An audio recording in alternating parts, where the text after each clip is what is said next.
This episode is brought to you by Midwest Night Watchers, found everywhere on your favorite podcast platforms.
Hi, everybody. Welcome to the Night Owl Lounge.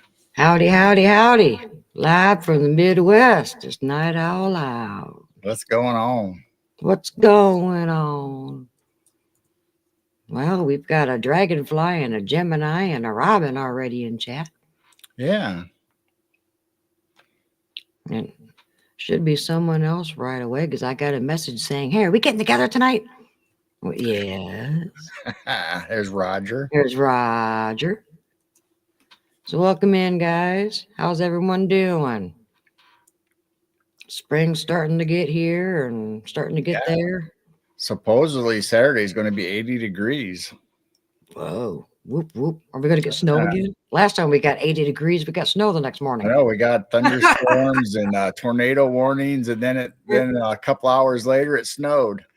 Oh, it happened twice. The first time was 80. And then the next morning we got snow. And then the next time was like 60 something with tornadoes. And then that night turned into snow and Iowa and out Kansas. They were having blizzard warnings. I'm going, okay. Yeah, this weather's really normal.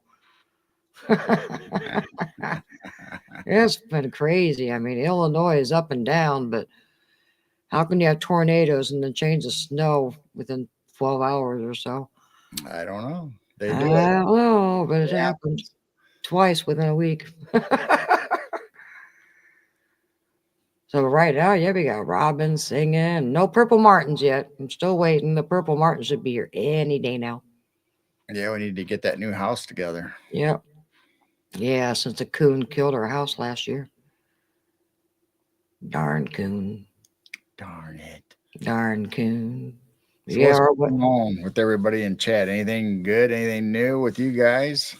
Right now, they're saying hi to each other. All right. Saying hi, hi, hi. And yes, our weather is getting a little better. Our wind has finally died down. We got some wind, but not like it was for, geez, what, 2 weeks? Yeah. Like 2 weeks, nonstop wind, rain, snow. So yeah, I finally put the 24/7 back up, and now we got to shut it down tomorrow because we're changing internet companies, going to fiber optics. So we're gonna have to shut down the 24/7 tomorrow for a little while until we get everything reloaded. And we're getting fiber optic internet right to our house, and so hopefully that'll help with I think our stream's been pretty good here lately, but there's been times where it's been kind of flaky. So yeah, 20 years in this house having the cable company. We're going to finally tell them goodbye. Well, we don't have cable TV or nothing anymore anyway. No, but it's our cable company, for internet. Robin's catching up on all of her videos that she's missed. She's been she's watched quite a few of ours today already, or in the last couple of days anyway. Wow. Yeah, it's fun binge watching. So if anybody didn't catch our Sunday show, it was really awesome with Kate Ray from Hair in Hawthorne. She's from the UK and she specializes she focuses on fairies and folklore, but she covers the whole gambit just like we do, but she really likes fairies and fae folk. And Well, just growing up over there, it was interesting hearing all the lures and stuff that she knew of, all the tales and the stories and the difference between all these things. It was really good. We will have her back. I've already contacted her and gave her some dates, so I'm waiting for her to reply back. So All right. Man, yeah, we could have gone on another couple hours. Gemini has a cold and trying to get over it. I hope you get better. That's not good. And then spring allergies hit people. Yeah, Doreen. I like Doreen. She was nice talking about metaphysical and the forest. I'm going to say forest people, not necessarily Bigfoot, but could be any kind of elemental or however you want to group those. It's like we're talking with Kate. She groups a lot of stuff as elementals or the fae folk and kind of all in one umbrella, if you will. It was just fun using your imagination and having an open mind and just questioning, what if? Ooh, you locked up for a second. Oop, I did. Yeah. See, we mentioned how good our stream, or I did, how good our stream was, and all of a sudden now it locked up. Whoa. That's not good. I better not do any hearts or balloons or anything. I'll wait for the end.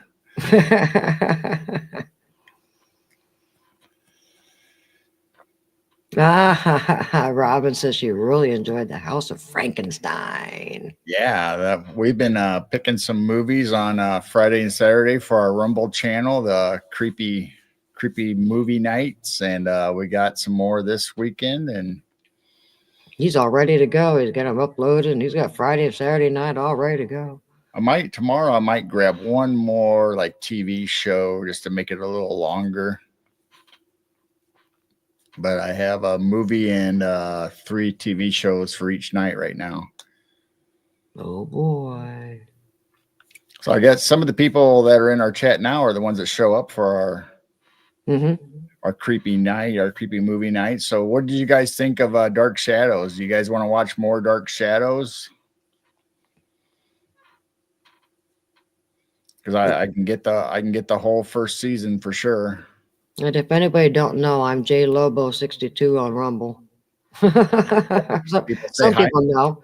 Some people say hi, Gerald and Jane, or whatever, and then and then when I say hi, they say hi, J Lobo. Like they're not sure. You're like, who are you? Because I don't know my password to get in there and change my name, so I'm just leaving it.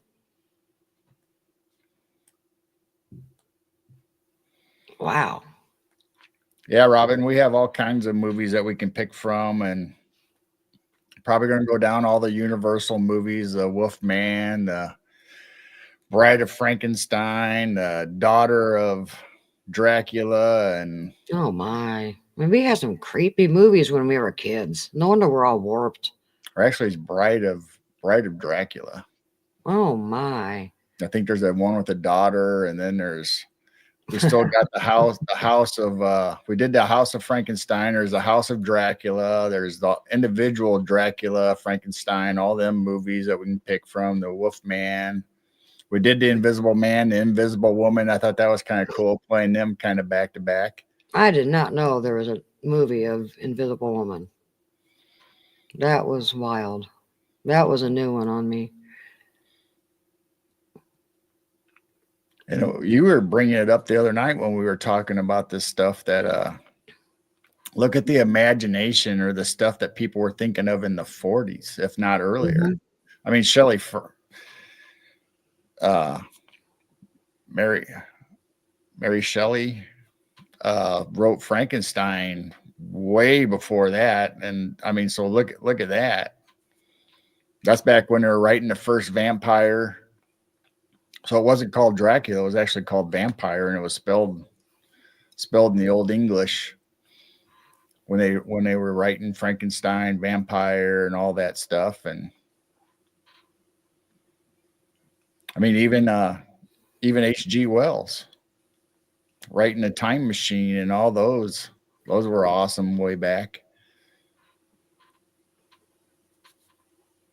Just seemed like we had some wild movies back then.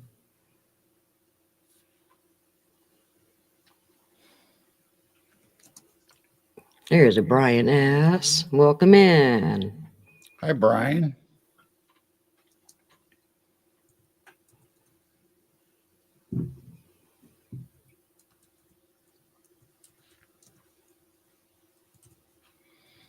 Yeah, so some of them I think are some of the movies are actually considered not only horror, but it's like horror comedy, or it does have some funny stuff in it. I like The Invisible Woman. I didn't realize Shemp from the Three Stooges was in there till we watched it. Hi, Daryl. Hi, Daryl. I know, I'm just surprised seeing so many actors and actresses being so young.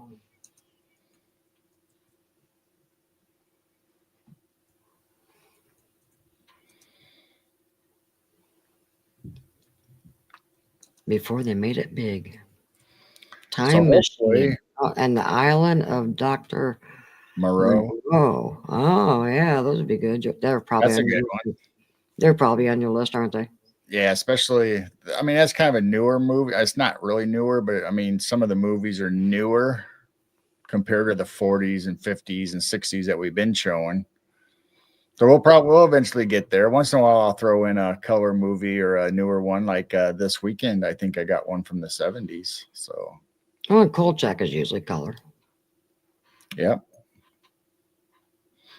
And some of the 60s and earlier movies, when they first came out with color, a lot of the studios stuck with black and white because they had to, they'd have to replace all their cameras, all their film equipment to do color. So they just kept doing black and white till they were able to afford or thought it was worth moving it over to the new system. But some of them went right away, like the Blob. Blob went right away into color. And look at Lost in Space. It started off black and white, then eventually it just switches. It went to the actual 4x3, the normal TV screen. Then it actually went to a little bit of a wider screen, like a movie thing, black and white. And then it went to color.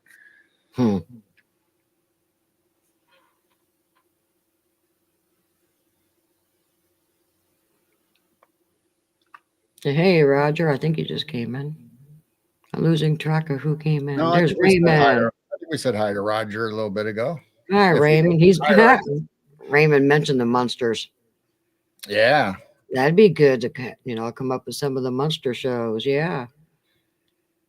I mean, it just depends on if you actually want to stick with horror or thriller, suspense, mystery kind of things, or do you want to, I mean, every once in a while, I like watching the comedy stuff too, even though it has a little suspense and horror in it, it actually kind of makes it a little lighter because you have some comedy and slapstick in there where people fall down or get hurt, or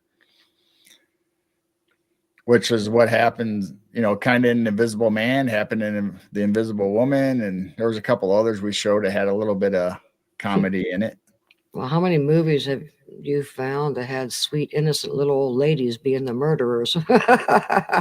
We played we played Arsenic and Old Lace, which is a full movie, which was about that. Then I think we did a Twilight Zone and One Step Beyond, we did a Twilight Zone, I believe, and the other one was a Alfred Hitchcock. So at least 3 that we had little old ladies killing people with arsenic or some kind of poison. I don't know how actual sweet they are if they're doing that, but we always say they're sweet old ladies. So well, they're just so cute, sweet, act so innocent, and they're murderers. Wow, Robin's in the 5th season of Twilight Zone. Oh my.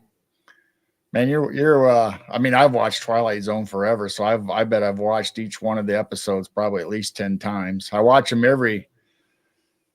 every New Year's Day when the Sci-Fi Channel had them on 24/7. Then I Welcome watch them. in, Georgianne and Val. What's that? Georgianne and Val. Oh, welcome in. Val says Gaslight was a good old movie. I don't know if I've ever seen that. I know of it, but I don't know if I've ever actually watched it. The original Twilight Zone with Rod Sterling.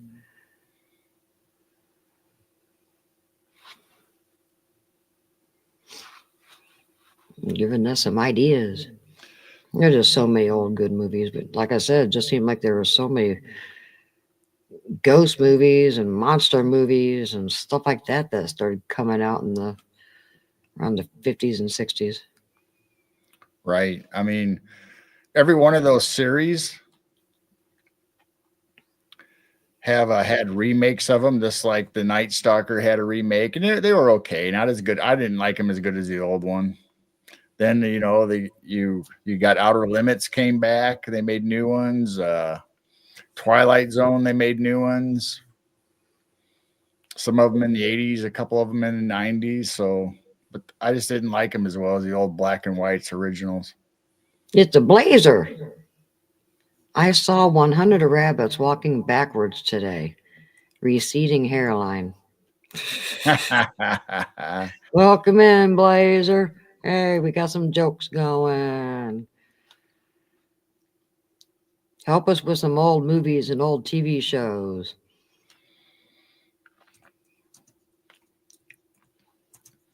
I just like finding the ones that a lot of people probably haven't heard of, like, whether it's the DuPont show that has some mystery suspense, the Colgates, the Lux, I think that's a soap, had their own, and Ford Theater, and there's all these companies at the very beginning of TV, they paid the money to develop the shows and have them produced, and then CBS or whoever picked them up and put them on a network. And I think I brought it up before, and I should look it up so I can bring it up on the show. Is instead of, they had ABC, CBS, and NBC, but some of them were actually called something else before they became those. And then there was actually a fourth one that stuck it out as long as possible. And eventually, I think Paramount Theaters bought them up.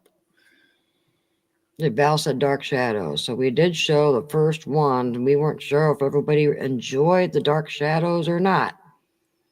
Yeah, so we showed the very first. We did the normal Lost in Space, and we did a Twilight Zone, and we did Dark Shadows.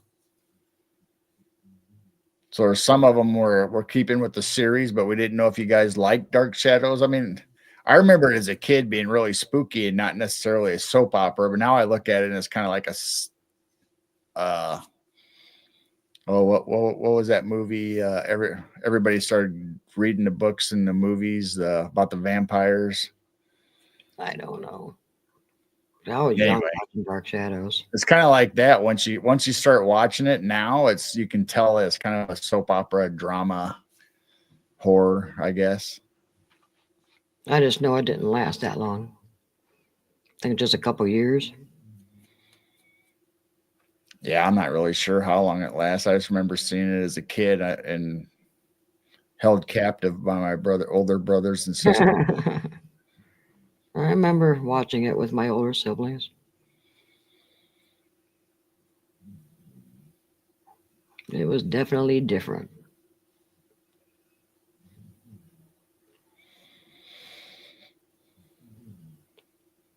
What's wild is we even had the board game of it. Who knows how much that would be worth if I still had that. I don't think we ever had that. I don't remember it growing up, a board game.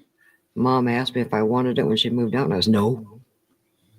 In fact, I didn't want creepy things like that in my house. I was starting to have little kids, and nope. I never thought about taking any of the board games from Mom and Dad's. We had all the original Life and Mousetrap and Risk and Monopoly and Sorry, and I mean, we had all the board games. Even had a Ouija board. the original one of the very original ones when they first came out as far as mass production for people to buy. And I remember the old wood board and the planchette.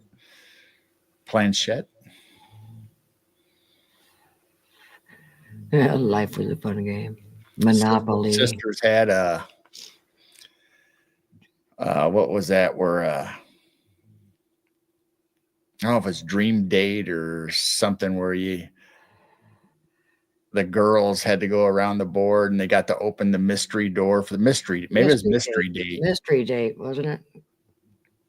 Oh, they had that game. Oh, Val mentioned Trivia Pursuit. I got all the Trivial Pursuits upstairs somewhere. All of them from the 80s or whatever when they first came out.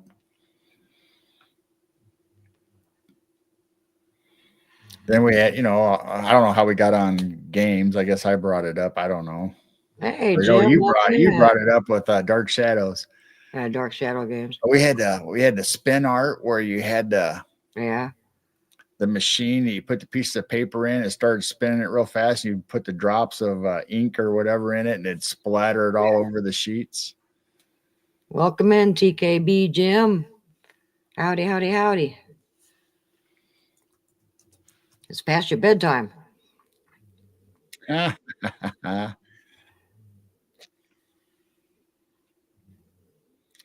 technically, we don't have to get up early tomorrow because they said they were coming between 1 and 5. So hopefully I get it all. They're going to install it. Then I got to reroute all the everything, tablets, phones, everything's I got to redo all the tablets and everything and make sure all the computers are hooked back up the right order because we're going to switch things around. And OBS. So hopefully by Friday, it will have everything worked out. So, but this service we have now, we're not getting rid of till we make sure this one's functioning good. So we'll have a little bit of overlap where I can turn one off, hopefully, and the other one back on in case we need to, but we'll see how it goes. Oh, Val took tomorrow off just for us. What? Yeah, she said she took PTO tomorrow, which is personal time off. So that's why I'm up late. I said, oh, so she took it off just for us. Hi, Kimberly. Welcome in, Kimberly.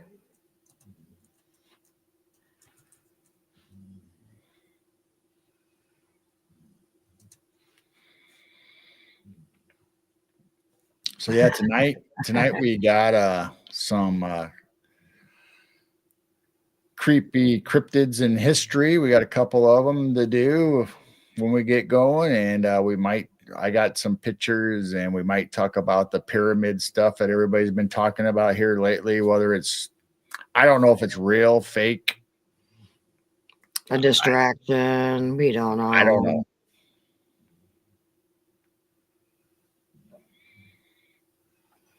Don't know. So we can talk about that for a while. And anything else you guys bring up right now, we're just talking about our movie nights on Rumble, which has been really fun to do. I wish we had more involvement in chat, but other than that, it looks like we're getting quite a few views. I'm really surprised. Rumble's doing good for movie night as far as views. I think people are busy watching the movie. So I don't know if they're not seeing the chat or don't want to be involved in the chat and they just want to sit back and just watch the movies or whatever, but that's There's okay. a couple of us that are doing a little dancing otter and the cat and doing some. I wish they'd have more though.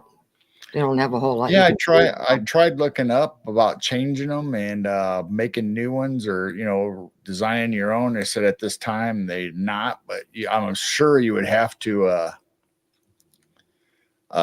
become a member or subscribe to their plans. And right now we're just using the free Rumble going through StreamYard, which is another thing we're gonna have to decide here during the summer. Oh yeah, Continue a StreamYard or find another service because we were grandfathered in because I paid ahead by a year before they changed the pricing, so we were still at the old pricing.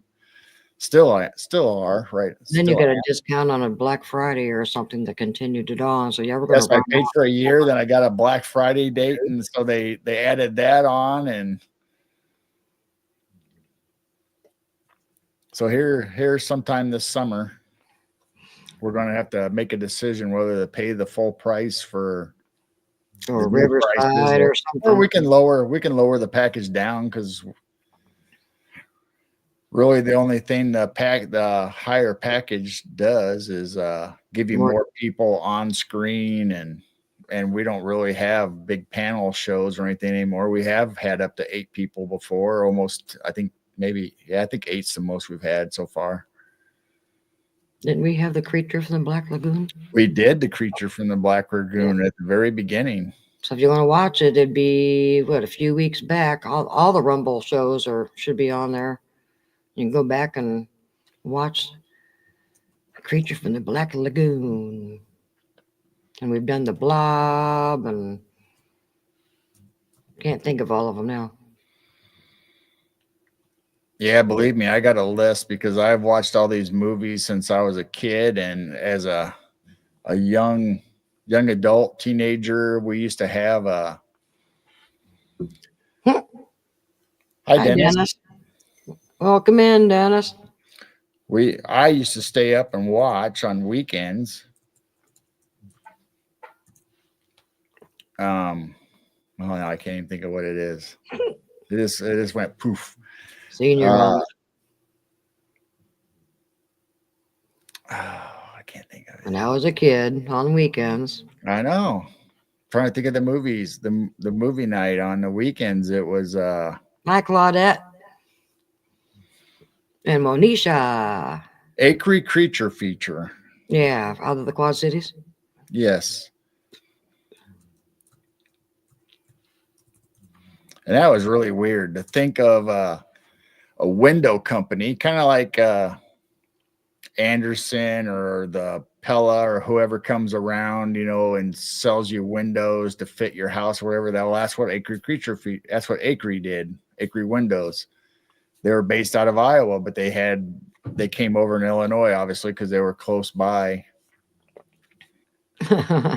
And to sell their windows and services, they did this movie night on Fridays and Saturday nights. It might have just been Saturdays, but I remember it being Fridays and Saturdays. So you got to watch this movie, whatever they picked, and a lot of them was the old, tarantula and the hand and all the weird old black and kind of like what we're showing now. They didn't do Twilight Zone and all them, the TV shows. They just did the old movies. And then they would have little skits that they had a wolf man, a vampire. It was kind of a comedy little skit that they put on. And then in between that, he would talk about his windows like a commercial. He'd sell his windows, and there would be a number you could call to order, but then they'd go right back into the movie. See what Blazer said? No, what? When the CEO of IKEA has his meeting, does he have to assemble his cabinet? Some assembly required. Then there was like in my 20s, Night Flight, when MTV and everything was taken off. TBS had Night Flight. Night Flight.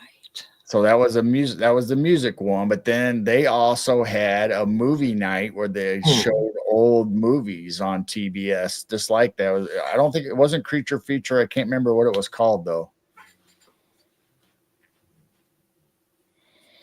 But they showed the same thing, so I actually got to catch that too. But yeah, I got all the Godzillas, all the old monster movies like that on the list, plus all the vampire and Dracula. And Val said they had Chiller Theater with Chiller Billy. Yeah, I saw Chilly Billy. I can't remember what the Dracula was called. I actually wrote the company an email. No, I called them.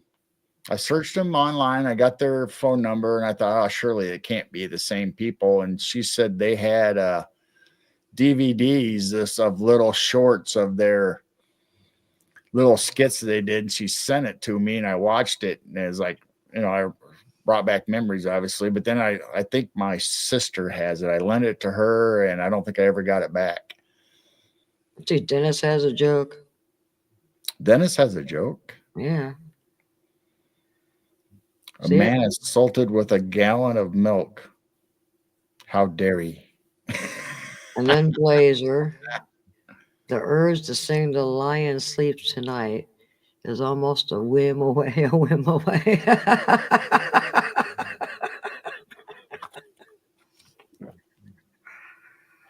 Oh.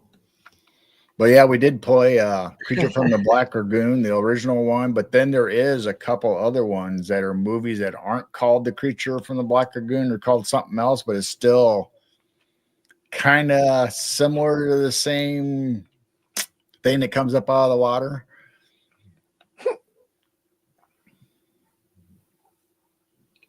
Say, stay away from the water at night. The water. Stay away from the water at night. I mean, just like we played Dick Van Dyke, where they had a haunted, creepy weekend at a cabin. Yeah. And Yeah, I mean, there's all kinds of stuff like that thrown into shows like that where people have ghosts or stuff. So every once in a while, we'll throw one of them in. And but it was funny when Dick Van Dyke's place was haunted. That was a good show. I got snoring next to me. Dark to Dawn. I don't know what that is.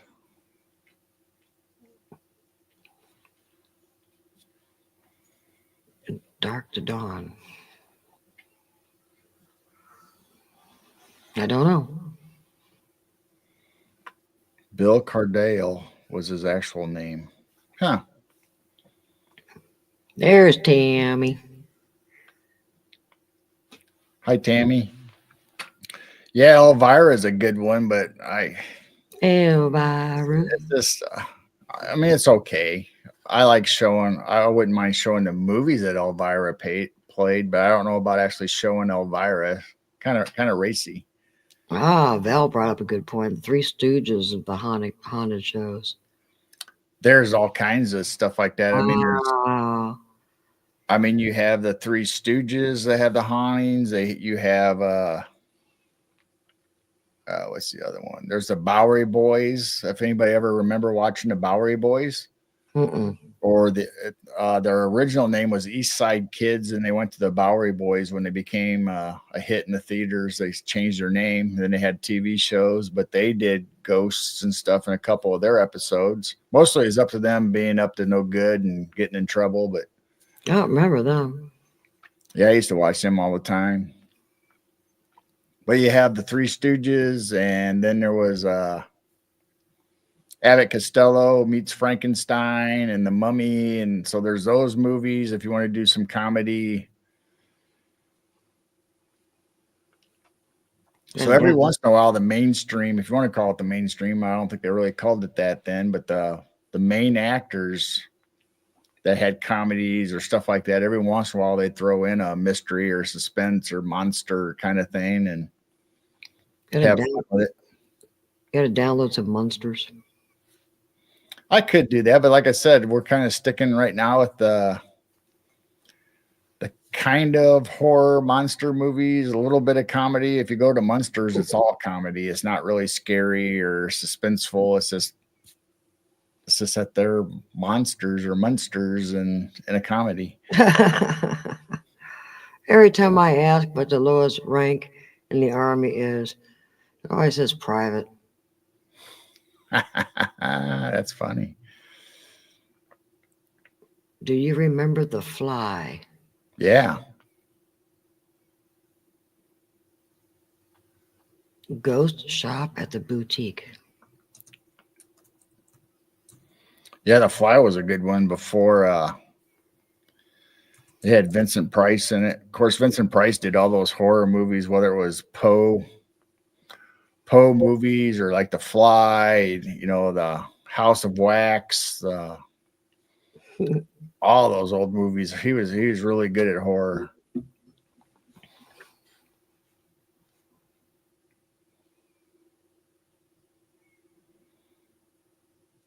Jim's asking the original Fly or the one from the 80s. Yeah, the original. I don't know how early it went. The Fly went back, but I know Vincent Price did it. This is the one I remember. Then in the 80s, when you had the guy from Jurassic Park played the Fly, the main guy that turned into a fly. I don't think I saw that one either. Yeah, I like the original one with, if it's the original, with Vincent Price. Tennis vampires suck.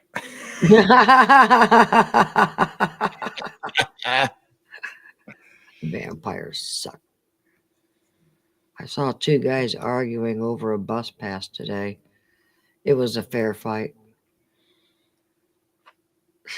Yeah, Jeff Goldblum. He was the one that was turned into a fly. He took over Vincent Price's place, I think, in the remake. Tammy's yelling at Dennis. I mean, it's just like we played The Last Man on Earth, which was the precursor to Omega Man, which was the precursor to the one that I can't think of his name. Gosh dang it. That's horrible. I can't think of his name. I can't think of the newer actors, but I can think of the old ones. 13 Ghosts of Scooby-Doo. Yeah, so I mean, there's all kinds of avenues and places we can go. It's just whether you want to do the original old monster movies, or you want to do the ones that have comedy in them, or you want to do ones that are just straight comedy. I mean, we played that night all night of cartoons like Herculoids and He-Man and Space Ghost and Underdog that was fighting. Underdog. I put that one in specifically because of Simon Bar Sinister and his weather manipulating machine, kind of like what we see in the skies today. So that's why I put that one in there. Is that how we go from 80 to snow? Or 61 tornadoes to snow? If you play Underdogs, you can get anything from giant robots attacking the streets to obviously villains, kind of like the Batman thing where they had different villains that were creating menace all over the world or their city. But then you got Simon Bar Sinister, the evil scientist that had the weather manipulating machine, the shrink rays, the tickle guns or tickle ray. So it was all kinds of stuff like that. See, Tammy's calling Dennis a werewolf, and that's why he doesn't like vampires. So it's a hard judgment where to stop and where to, because I really like the old classic monster horror movies, but at the same time, I really like the comedy ones too. I'm trying to stay in that genre, but I mean, we could go all the way to Michael J. Fox and Teen Wolf, where he turns, the teenager in basketball, it turns into a werewolf.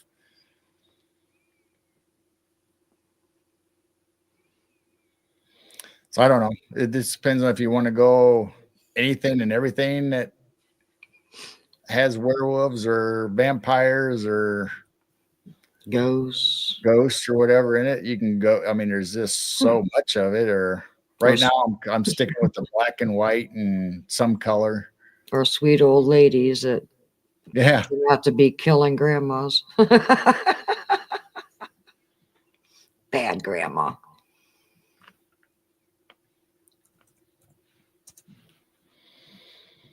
And they were excited when they got arrested. Well, Michael Landon was in some werewolf movie. Yes, he was. Michael Landon. Michael J. Fox, Michael Landon. Speaking of Michael Landon, it has nothing to do with horror or anything, but his daughter It was one of the main characters in Yellowstone, and I did not know that. What? I was reading chat. Well, you'll have to go back and watch then. Oh, okay. No, I said Michael Landon's daughter was in Yellowstone. I watched Yellowstone, Oh, and his daughter played one of the parts that pretty much went the whole series. oh as wow. as one of the cowboys or one of the hands.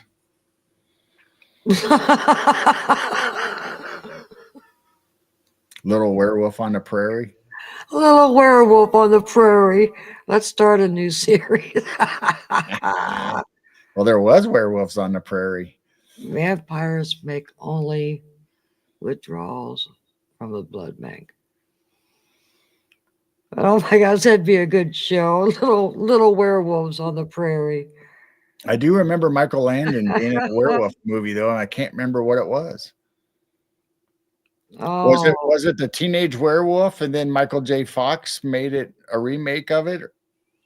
Was that how it went, or was it called something else? I don't remember Michael Landon in a werewolf. Yeah, I do. Was he the one that turned into a werewolf? Yes. Oh. Little Joe attacking women, just like it was on Bonanza. The one where Nellie gets fleas. Nellie. Snotty Nellie. Michael Jackson turned into a werewolf. Yeah, and Thriller. Yeah.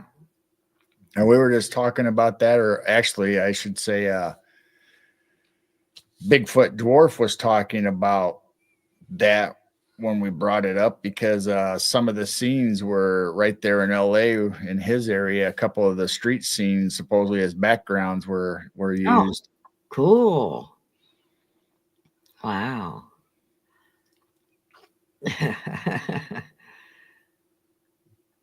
Oh my goodness. Nellie's a pug wedgie.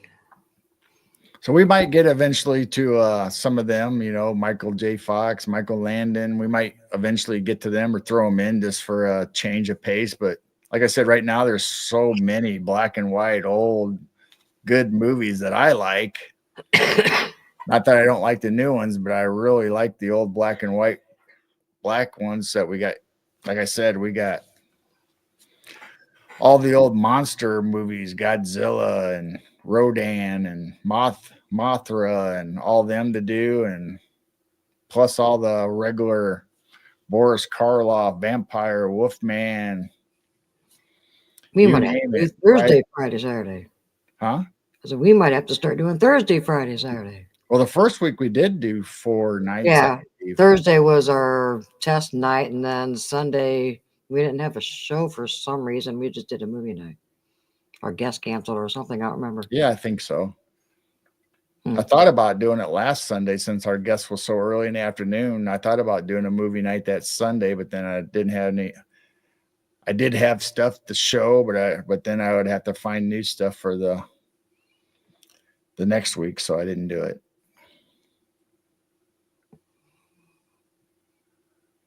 My brain is slipping away. What's the matter with Baby Jane? Huh? That's a movie. Oh. I mean, my gosh, you can get all the way into. Oh, Michael Jackson turned into a zombie or a werewolf? Or both? I'm trying to think.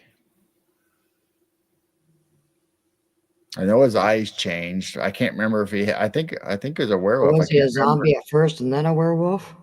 I think because he howled. I think he turned into a werewolf. Yeah, because I think he was a zombie in the street. Behind him were the zombies, and I think he was a werewolf. I think. It's been so long since I've seen that music video. Hey, CRJ. I remember when that came out that night. Everybody was waiting for that video to premiere. Welcome in. And my favorite, name of the movie is Betty favorite music or band from growing up the guitar player played an unaccredited part in Thriller. Does anybody know who it is? Anybody want to guess who played the lead guitar, the solo during Thriller? You guys probably know who it is. I don't. And no cheating and looking it up.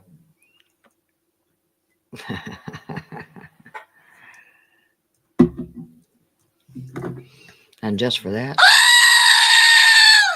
I don't think we've done him yet tonight.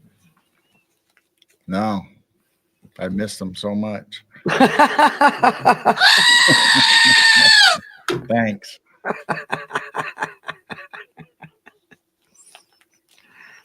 I guess nobody's gonna guess who it was.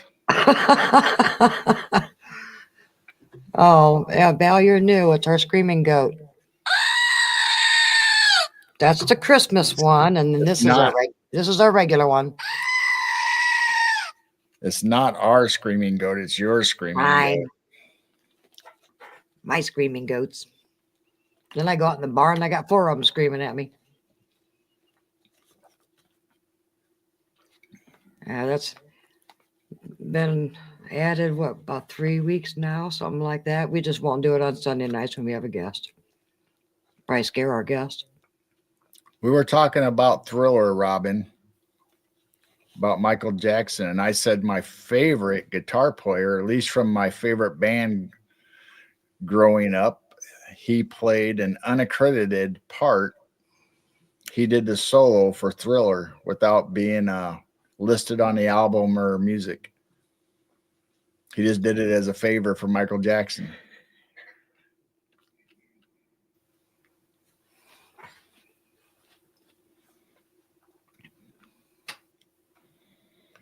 So I asked if anybody in chat knew who it was. I've mentioned David Williams. I've mentioned it many times who my favorite band growing up are. There it is, Eddie Van Halen. Eddie Van Halen played the lead solo in Thriller. I did not know that. I do like Ted Nugent, though. He's another good one. The Amboy Dukes. It's when he started out as a teenager. Amboy Dukes? Yeah, Detroit, Michigan. Played a heavy, it was almost a jazz, but it was a heavy rock to it. Then he became the Motor City Madman.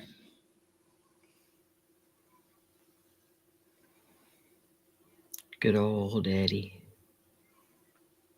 Ted Nugent, you know, it's weird that you get to watch these interviews, or at least I do. I watch all the interviews I've watched everything I could ever find on Tom Schultz from Boston and Eddie Van Halen, all about their history and all his interviews, and Ted Nugent. And a lot of these musicians, when you listen to their interviews, some of them are kind of like, okay, you know, they're just musical, but you get people like Ted Nugent and actually the guy behind Twisted Sister, Dee Snider, very intelligent. You wouldn't think they would, but they are. They're just so intelligent about all kinds of things and different aspects in history.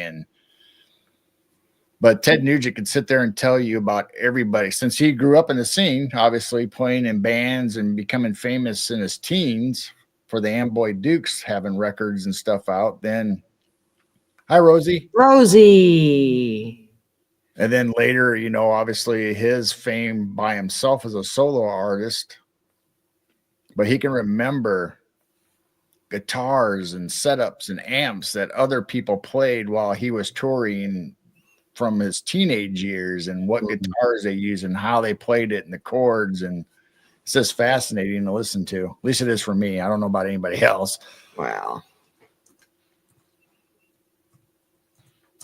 Yeah, Ted still has his mind, very clear mind, and a great wife.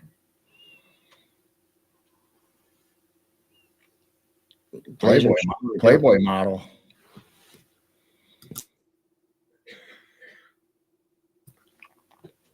Blazer want to go to receive behind in chat. I don't know. I think he's just goofing around in chat.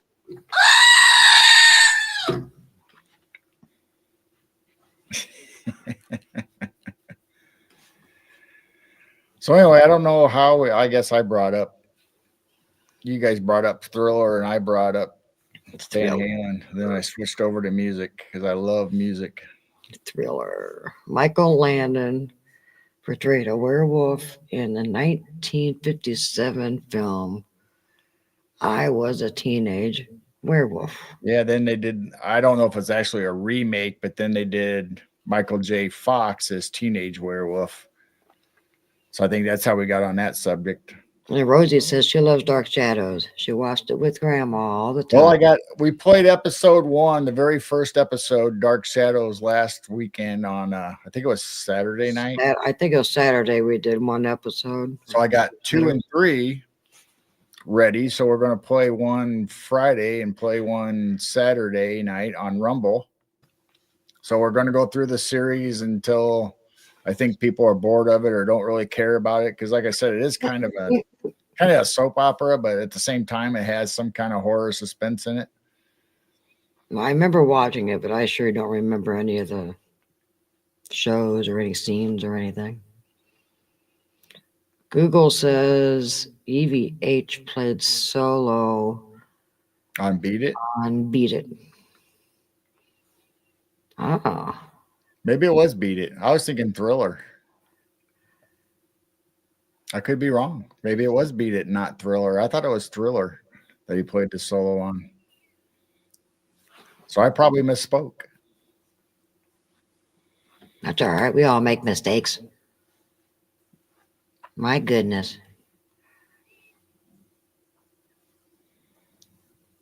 Sometimes we repeat stuff that we just hear. Oh, CRJ likes old country. That's what we listened to. My mom had a country radio station going all the time, playing in the kitchen on one of those square box radios.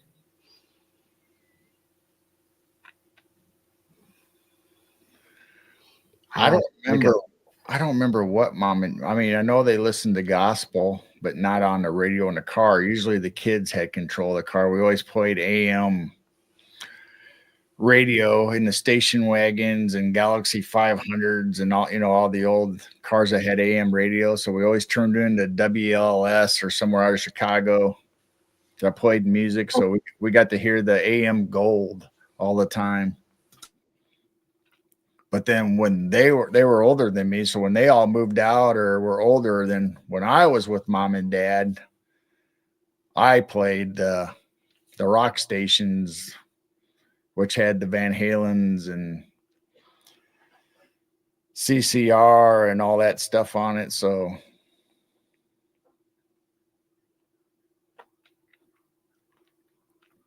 yeah, Rosie, we've played Outer Limits. We do Outer Limits. We do One Step Beyond. We do Thriller. I think that's how we got on the subject, Boris Karloff series. And so if you go back and look at our movie nights, you'll see we have quite a, not only do we do the Twilight Zones, and we've been doing Lost in Space series, and we just started Dark Shadows last week, but I've been putting in One Step Beyond, Thriller, and there's a couple other ones that I threw in, the DuPont Show and a couple other TV programs that were nothing but suspense. So there's a lot of them out there, and it's just a matter of picking them. And yeah, Iron Butterfly, In-A-Gadda-Da-Vida. I have that album. Probably have that 8-track.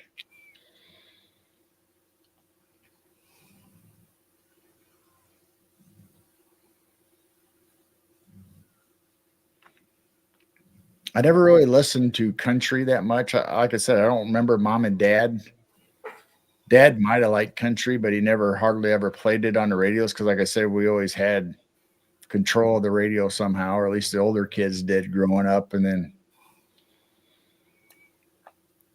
Hi, Lantern Keeper. hi, Lantern.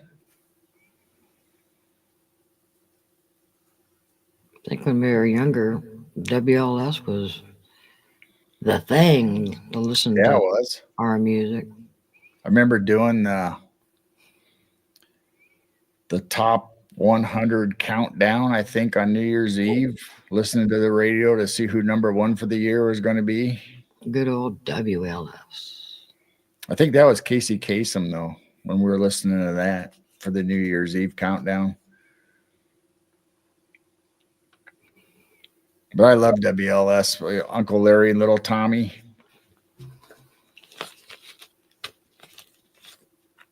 Where is the time gone? I don't know. Just went by. But I never really listened to country that much. I mean, I have heard, obviously the Hank Williams, Tear in My Beer and all that stuff. I didn't really care for it, but I have listened to it. Just like I've listened to jazz, I've listened to classical, I've listened to Christian music, I've listened to gospel, I've listened to heavy metal. Don't really care for anything else heavier than, say, Metallica or stuff that I grew up with, but I do like Five Finger Death Punch. There's some songs in there I like, but overall, I don't really care for that type of music. Jessica. Hi, Jessica. But my brother introduced me to the Doobie Brothers and Led Zeppelin and Iron Butterfly and Boston. I remember specifically every Sunday we would go to church in Peoria, Illinois, which was 50 miles away or 40 some miles away. And we'd always go out to eat. Mom and Dad, we'd go out to eat and we'd do some shopping and at Ventures and all those Aldens, Ardans. Ardans? Yeah, I think it was Ardans. We'd go to all those old stores that aren't around anymore, most of them, but especially Venture and Kmart. And so my brother gave me money and told me the new Boston, the brand new first album, Boston, came out. Tom Schultz, like I said, I've watched all the documentaries on Tom Schultz and how he made the music himself in his basement. And anyway, that's a whole story. But anyway, he gave me the money and told me to pick up Boston and head east, flat as a pancake. And I think the Doobie Brothers, I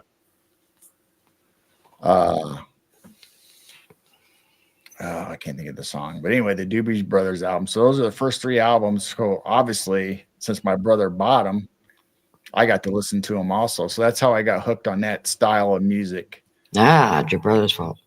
It is. Yeah, Blazer says, my mom had a radio you turned on and then had to wait for it to warm up before it worked. Yeah, tubes. All the old... A lot of radios had tubes in them. They weren't all transistor or solid state. The old TV with tubes.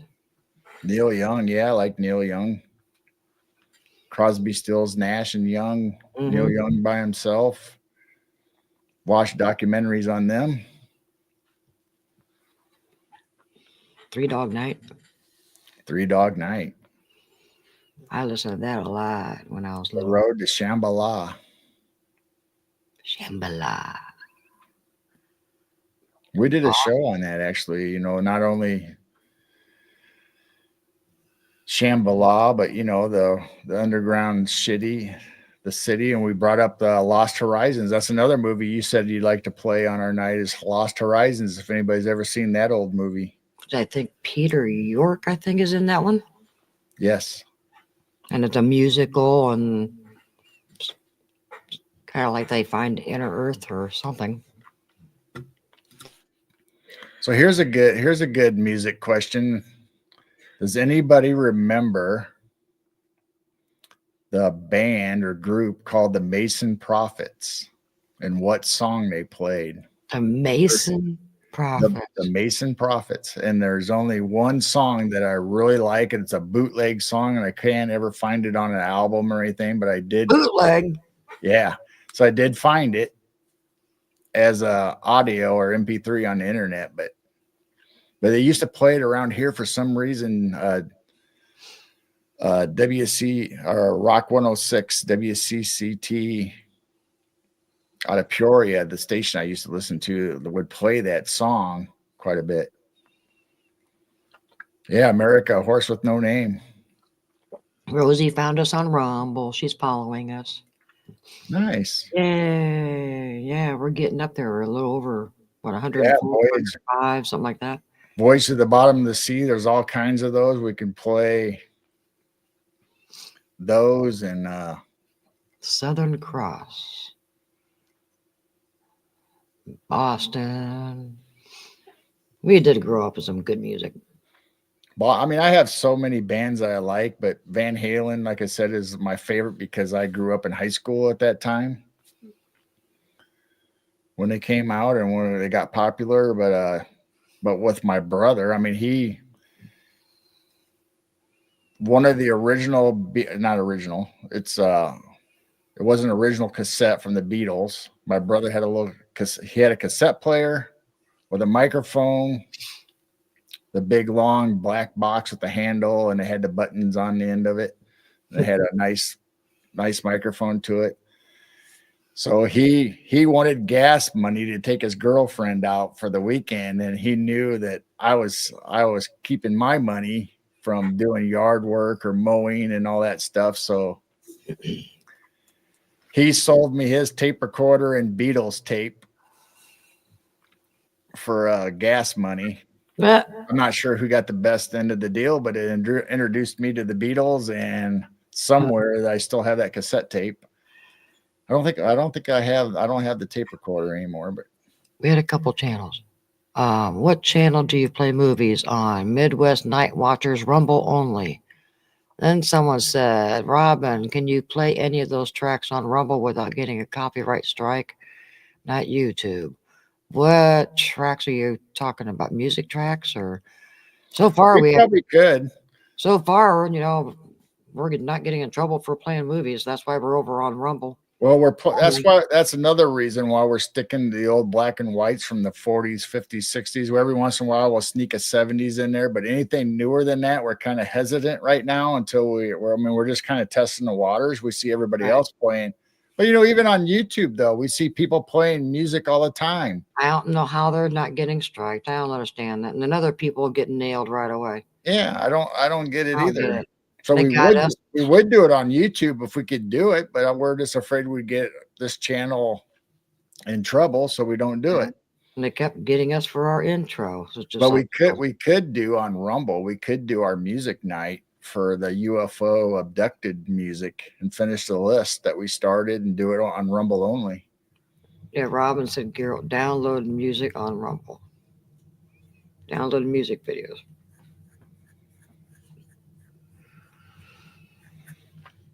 So yeah, we could do it. We could do our finish our UFO.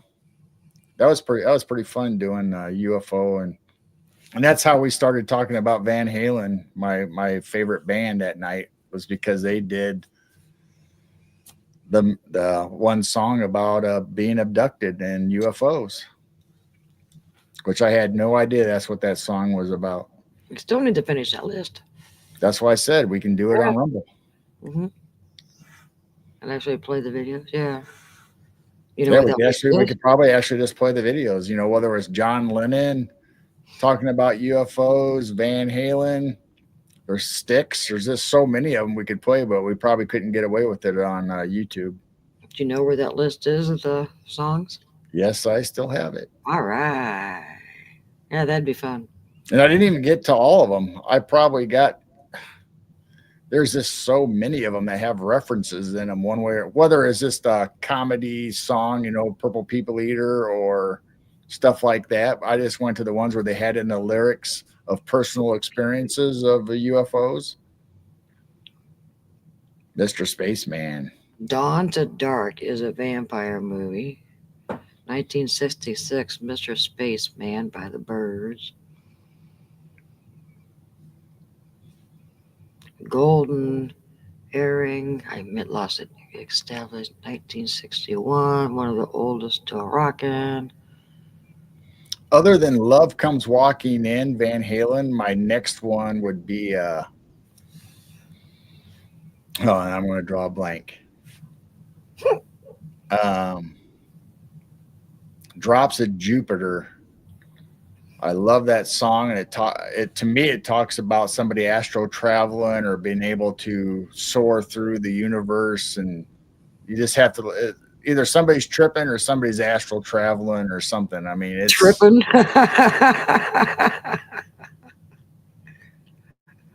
Yeah, Jim Croce. Croce. Wow. Until the sun goes down. Time in a Bottle. Bad Leroy Brown. Taxi. No, that was Henry Chapin, not Jim Croce. Henry Chapin did the other one, but anyway, yeah, Time in the Bottle and Bad Leroy Brown.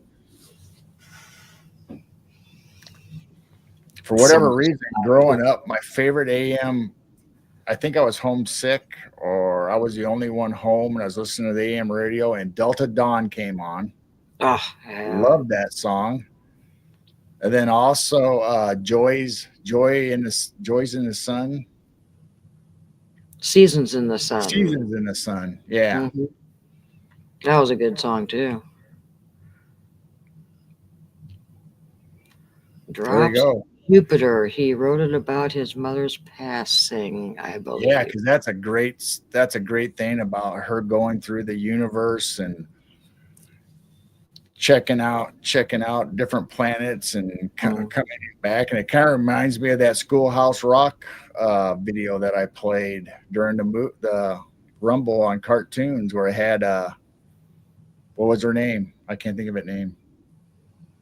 Anyway, where the girl was sailing through the universe and checking out all the planets. It kind of reminded me of that song. Yep, Train.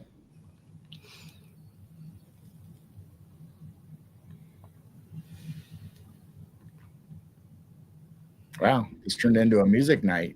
Yeah. What kind of movie, music, all the above? Oh, think about all the movies that some of these musicians have done. Yeah, David Bowie. Yeah, we could do some of those one night. Val says Till the Sun Goes Down. Right. What is that one? I don't know that. Is that a movie or a song?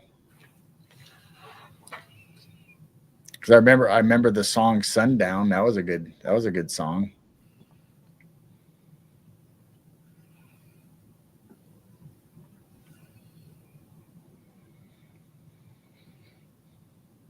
I'm trying to think of some of the movies that were kind of like musicals from bands.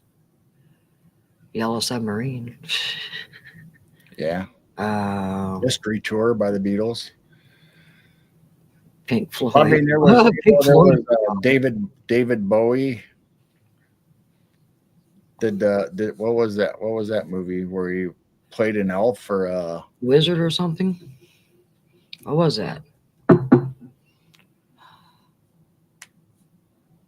The chat will help us. Boy, we're doing blanks tonight. I know I know the movie and I've seen it, and we just talked about it not too long ago, and now I can't remember the name. Come on, chat, help us. Where's Blazer? He Googles everything. I mean, you got Ringo Starr playing in 1 BC or whatever that movie was, where he's like a caveman. If that counts for anything, it's not really horror or anything, but it talks about cavemen and it had dinosaurs in it. Labyrinth. That one. Labyrinth was it? Labyrinth. Yep. Okay.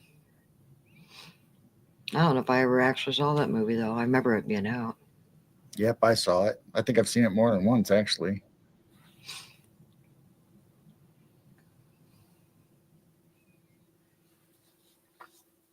I mean, gosh, you can go into Lord of the Rings, but that's all newer movies though. So I'm afraid unless we Right. play the old ones, and the old ones that they played on PBS and all the old, UK, London, or England, I should say, where some of the older movies originated aren't quite as good, don't have as good special effects. Robin Nash was David Bowie in the movie The Man That Fell to Earth. I believe so. I don't think I know that movie either. Man, where was I? I don't know. Well, there's so many good movies that I could show, or we could show eventually. One, like Terminator. I love the Arnold Schwarzenegger Terminator movies, and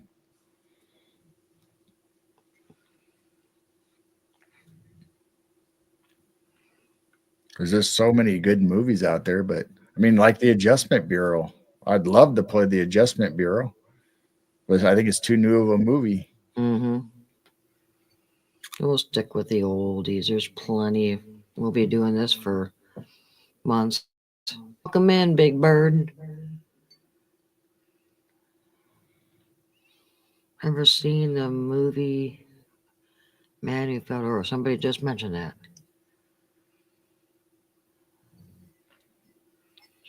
Is Big Bird new? I don't remember seeing it. Shelly. Welcome in, Shelly. Hi, Shelly.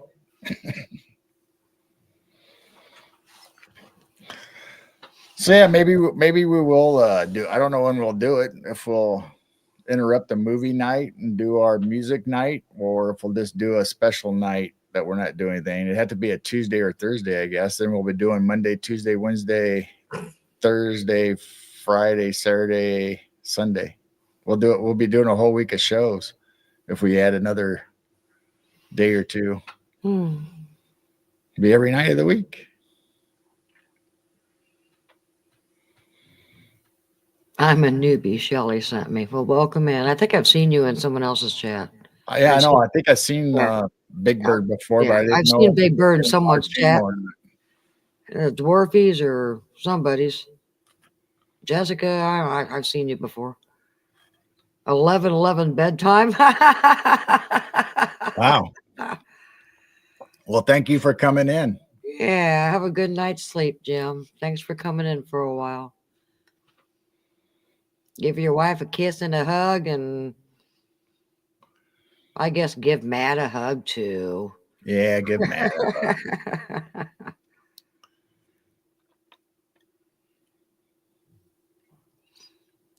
Oh my.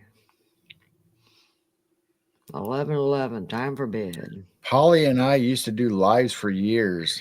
Oh wow, Polly. No, probably. Probably. Oh, I thought you said Polly. I'm sorry. I was thinking of the probably because he used to Polly do from live Israel. for years under Big Bird. Oh, okay.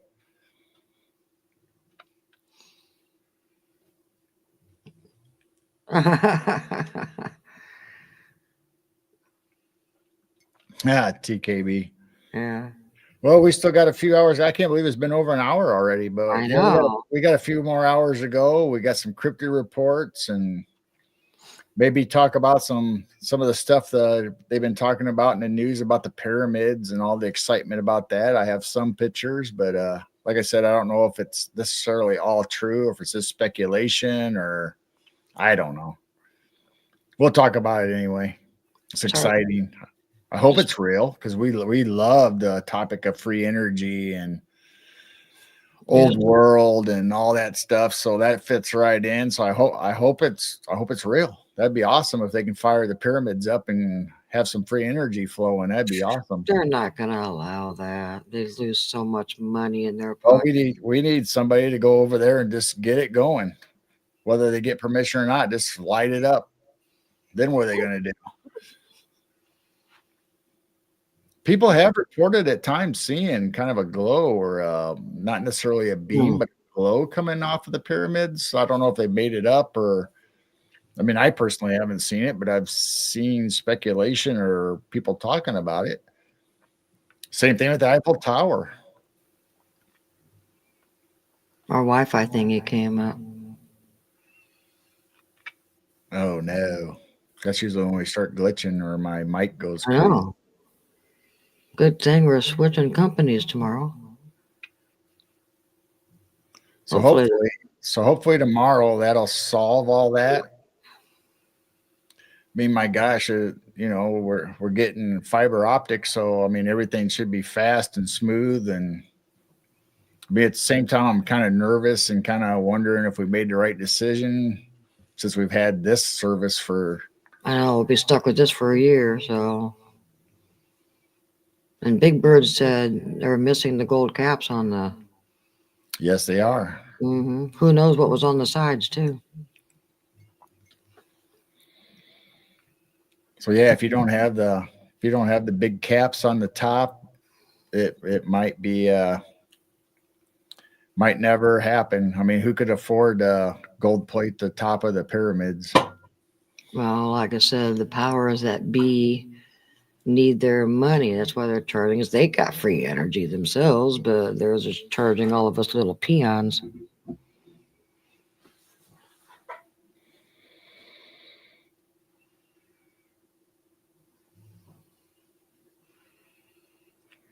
So I mean, just like it's like we talk about the cathedrals and stuff that have the big spires or the towers off of the churches and stuff. I would really like to see somebody take one apart and actually see if there actually is like liquid mercury or something inside those balls on those towers to see, okay, because that's what they say. You know, we had the antennas and the right material and liquid mercury that would spin around and the vibration and everything, and that would cause the motion for the free energy. So I'd like to see proof of mercury inside one of those designs or ornaments on those towers. Robin made a good point about all the gold in Fort Knox. Did you ever go in and open that up and check it? I don't think so. I don't think I never heard. I thought they were supposed to do that a few weeks ago. And what happened to the caps? They're probably under the Vatican. Or Smithsonian. Who knows? You know, actually, I don't even know if the gold caps were even there when Napoleon went to Egypt. They were just a bunch of treasure hunters back then. Now they're billionaires years down the line in their family. Well, the Vatican has it. Smithsonian has it. Just like national treasures, there probably is several churches that's miles underground. Has this whole massive room like national treasure. You never know.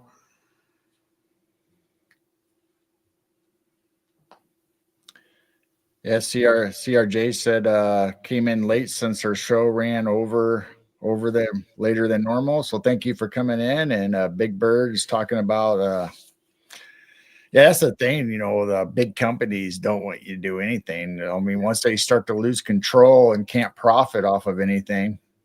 Big Bird said they found a cap in another country. Really? I have not heard that or seen it. I'd like to see you. I mean, I've seen pictures and obviously AI and artist renditions of what they looked like when they were all supposedly shiny and had the gold caps on top and the bright white stone coating on the outside of what we see now. We just see kind of eroded foundation and bricks of the pyramids. We don't actually get to see what they look like in their glory. But History Channel, I think it was History Channel, did a really good rendition of they'd show you walking through and they show what the ruins look like. Then all of a sudden it starts going into what they would look like during the day as you walk through. And it's like really cool. All the gardens and water. And Robin said rumors of Reno, Nevada may have a stockpile of something allegedly. Oh, wow.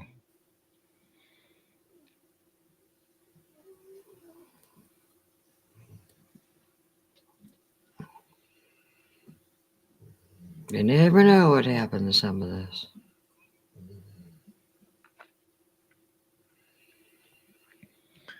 Yeah, so I would think the gold cap on top of the pyramids would have to be an essential probably part of the free energy. Or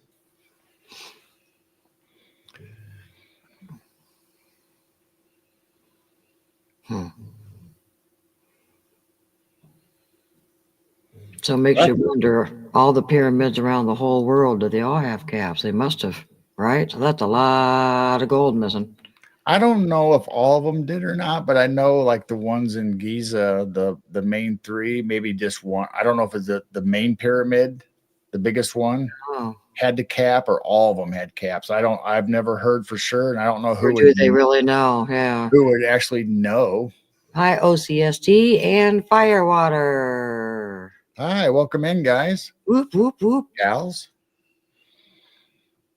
What are caps?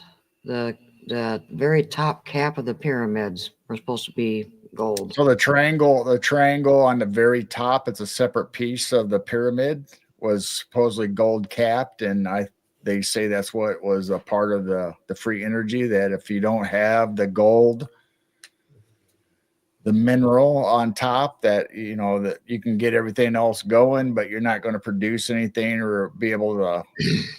See, I'm kind of confused, because I was thinking that it was sucking thing out of the ether, but maybe it was using the underneath to draw from the Earth's energy and the crystal and the ley lines, and then shooting it up from the pyramid. But we'll get into that later if we end up getting to the story. We're kind of talking about it now, I guess. Yeah. They might as well keep on going. So thanks for coming, OCST, Oklahoma Cryptids Search Team, and Firewater. Copper and mercury. See, that was a thing. I saw a video and where they actually went down and looked at some of the cavities in I don't know if it's Khufu's pyramid or one of the other ones, where they said it looked like, they speculated water erosion. But then somebody else speculated that it's kind of like what happens when they have nuclear reactors and they have to clean them out and do all that stuff, or it kind of looked at the same. So then they were guessing mercury. That goes almost like a nuclear reactor. Well, then I watched a video of something about red mercury, which is very rare. So I don't know. I mean, like I said, I have no idea. I'm just going by what other people are saying. I mean, I have my speculations by taking this information and trying to put it together in my head, but I don't know. I don't know if any of it's true or not. I think the pyramids were free energy generators. I don't think they were tombs, because they never found anybody in any of the pyramids. Isn't that convenient? You got 3 giant pyramids that supposedly they was for the kings or the rulers, the main family of Egypt, but yet over here in Kings Valley, way away from the pyramids, is where they were actually buried. They got caught in a lie. They always lie to us. And that's what I mean.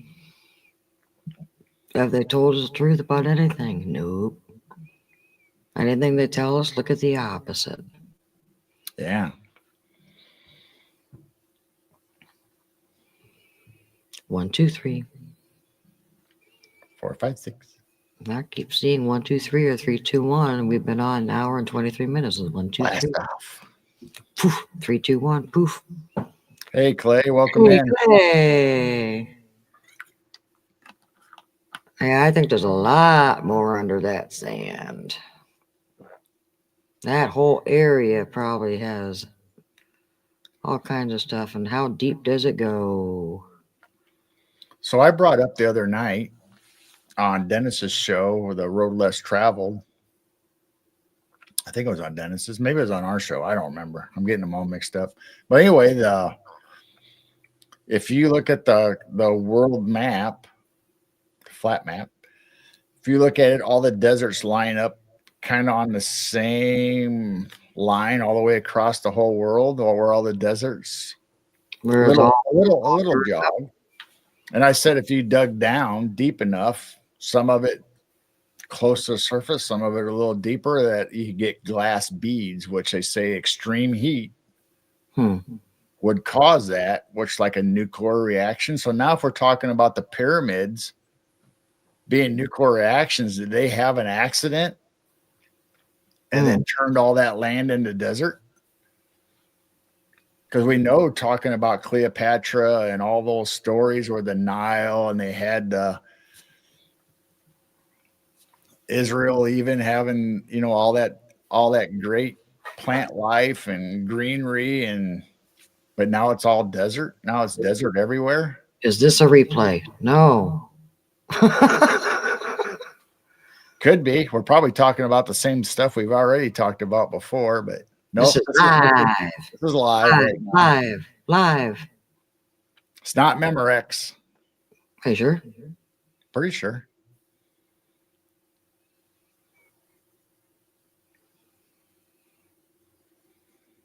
Glass line tunnels.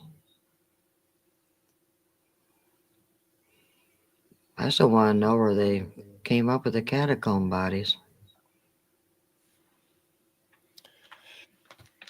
I don't know. They try to tell us that it's from the plague, that they just stacked all the bodies during the plague.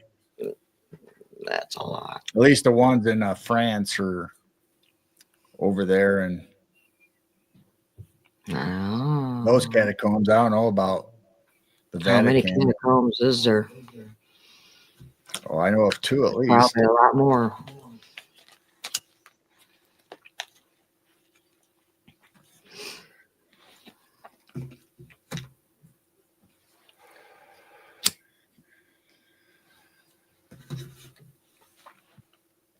Well, tonight is definitely not a replay because I changed 3 things in my background right before the show. Wow, Jesus. Yeah, So and if you go back Blazer and watch our last shows, my background is. Welcome in, bad. diary. Yeah, Blazer didn't notice, and he's probably already asleep. I wonder what King Tut's brother might have known. Yeah.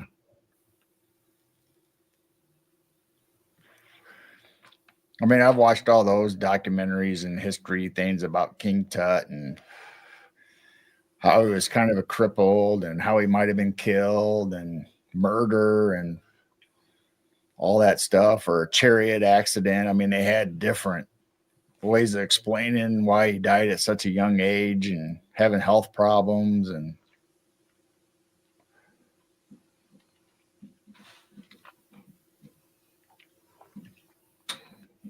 but then you get into the dagger that had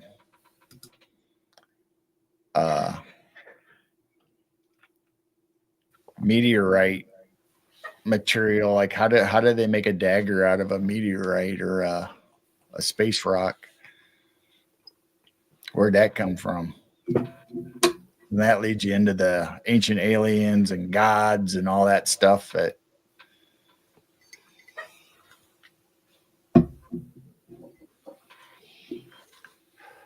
so many things, not enough answers, too many secrets. I love that movie, Sneakers. You guys ever watch the movie Sneakers? Sneakers? Yeah, No. it's called Sneakers, and the scrambled code word is, it comes out to be too many secrets. I love that movie. Firewater said we had some serious creepy movies in the 60s and 70s. Even the 50s. We're showing some 50s on Rumble on Friday and Saturday, and they're creepy. Yes, Big Bird, I believe that. I was just talking about the idols and gods that the Egyptians were talking about, and the rest of the people in that side of the world that had their idols and gods. Not me personally. Yep, there's only one God.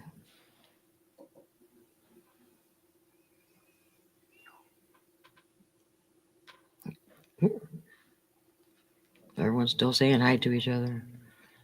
Yeah, I love it when they say hi to each other. It's good community, good chat. There are so many chats that, not in this community that I watch, and I try to talk, and just like their chats in different communities, they don't say hi to every single person coming in. Just something about, hey, you come in and say hi to everybody, and it's just like crickets. They just Right. ignore it. They just ignore you. And then this community, when we were, Dennis or Jessica, or I mean, anybody else's shows, like every single person says hi to each other, and we're just such a friendly community. So I guess I'm a lurker sometimes when I'm watching other shows because I give up trying to get to know anybody. They just kind of look at you like, who are you? There's a stranger. Don't say hi to him. But this community is like you come in, man, if you come in late, oh my goodness, you're saying hi to so many people and Yeah, and like you're getting Jessica's fuzzy. show. Jessica has like 200 some people showing up, watching her show. Not that they're all in her chat, but I mean, my gosh, it's like you spend the rest of the show and can't even listen very well because you're saying hi to everybody. You got fuzzy and you broke up and that Wi-Fi thingy came up again. Yeah. My goodness. Well, see, maybe it's a good thing. I don't know. Of course, we do have northern lights and sun flares, so maybe that's what's affecting everything. I know we're supposed to have. There was a slight chance last night. I don't know if they were calling for it tonight. I'm watching. Don't Might be see. your, because I don't think I have. See, it went away. It's gone. We'll see what it does now.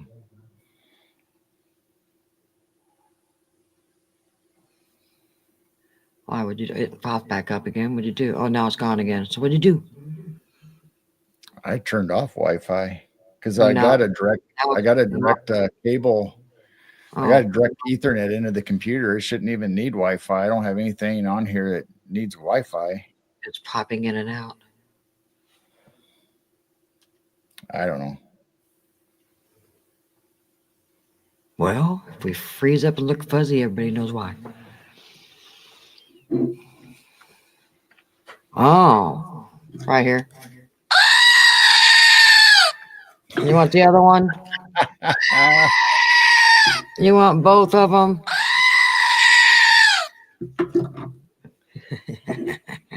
There you go. Thanks for bringing it up.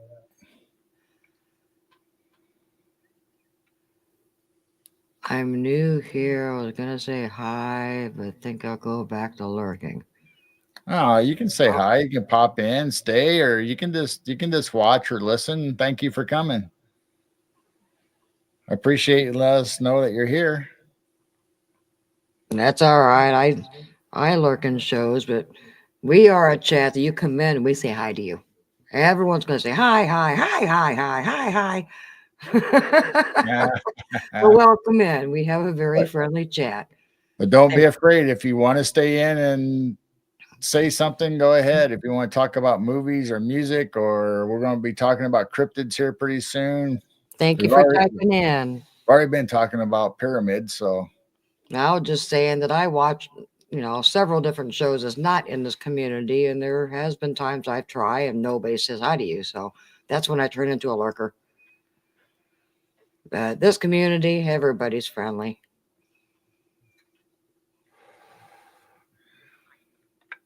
horns on my bike. Huh? Goat screams for the horns on their bike when they go down the trails.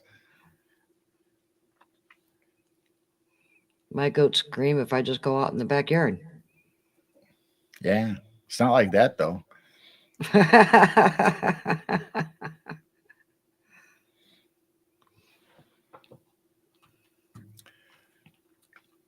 Well, I guess. Want to do a creepy acre? Well, I figured since we're already talking about pyramids, I'll just bring pyramids up. And I'll be back. I'm filling up my coffee. No, you can't go. I won't let you back in.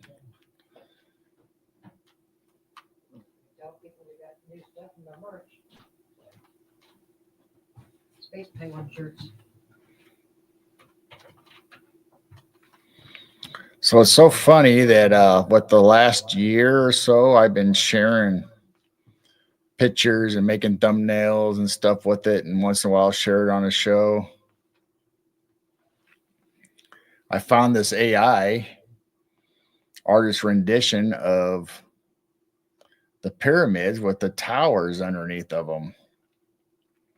Now, isn't that strange that a year ago or however long it's been that I've been thinking about it? So it came up. I found it after searching Easter Island, and the big giant statues where they're digging them out and finding that they go further into the earth. Then these start popping up. And now we got the news where the pyramids actually really do supposedly have towers or pillars going down underneath of them. I thought that was funny, or quite a coincidence, if you can call it a coincidence, that we see these pictures and then all of a sudden now in the news we have the pyramid talk. I'm seeing that same picture all over the place now. Yeah, I found that a long time ago and was showing it, and I can't remember, somebody, I posted it on Facebook, I think, and somebody wanted to borrow it. And I said, well, it's not my picture. You can do whatever you want with it. That's how I got it. I found it from somebody else. Hi, Blues Cruise. Hi, Blues Cruise. Welcome in.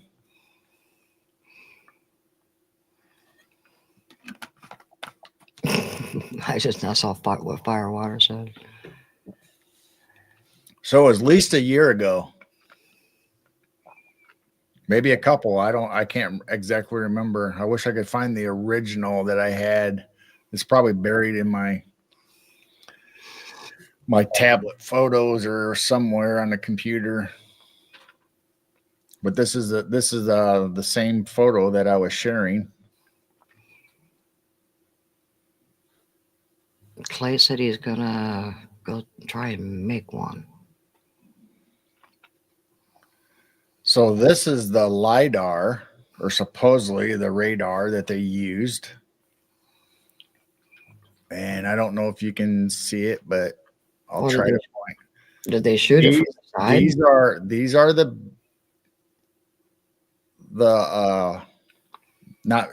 they're structures, or they're little buildings inside the pyramid at the lower levels. That's what these are on top. And then you got the tubes, and you can see that they're kind of like, this one's kind of wiggly, and some of them are kind of wiggly and stick out. That's where the tunnel or the stairs supposedly wraps around it all the way down. And then here at the bottom, you can see some of the bases that they're talking about. The big structures that the pillars go into, so this is the image that they produced, or they showed, or said that this is the data that they're getting all this from. I mean, I can kind of see what they're talking about. I can't really specifically say, okay, this is what the images people are showing us is off of this drawing, but I do see the big structure on top. I do see the pillars, and I do see some bases underneath of them. So this is computer generated, not AI, but computer generated, like a CAT program. So here's those top parts. Here's the tubes under and the things wrapping around them.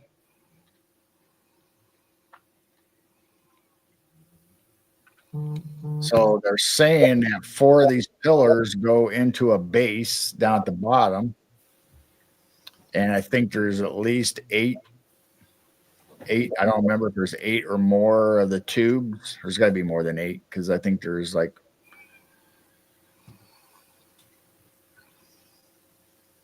I think there's more than 2 though. But so anyway, the bottom of the tubes go to these big bases, and they don't know what's in these things that are in the foundation. Shelley said, would you show that again, please? Which one? Which one? The ones with the ovilus? I'll just go back to the beginning. Here's the AI picture that I found originally.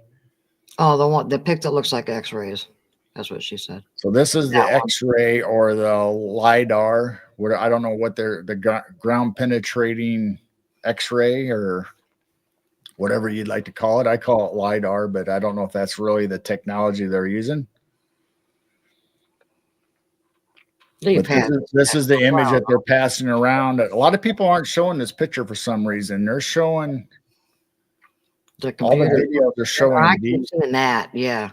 All the people are showing these, the computer, like CAD design pictures. They're not actually showing this. And this is what I found is as what the scientific community says is the original information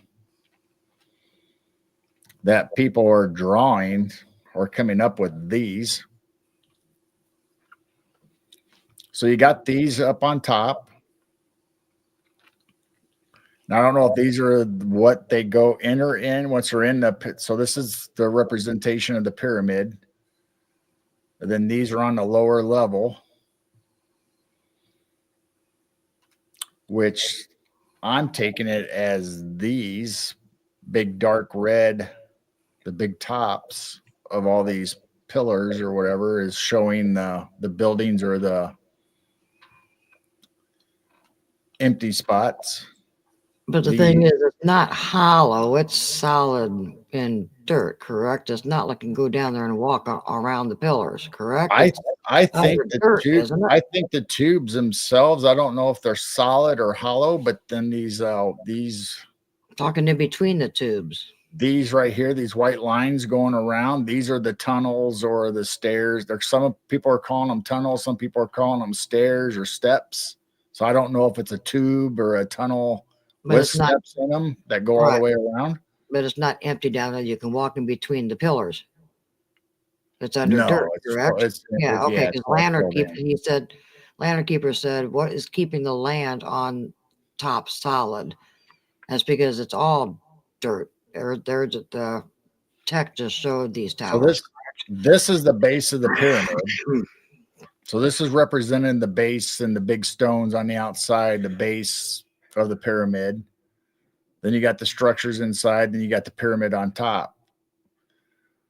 Well, where the tubes are, like you said, is all solid earth all around these. So how did they get these pillars or tubes and these tunnels or stairs going wrapping all the way around? I have no idea. I can't imagine they dug them out and then put them in, then filled it back in. So somehow they either had to have drilling or like tunnel technology. If this is real, they had to have some kind of technology to get these tubes and stairs and tunnels in.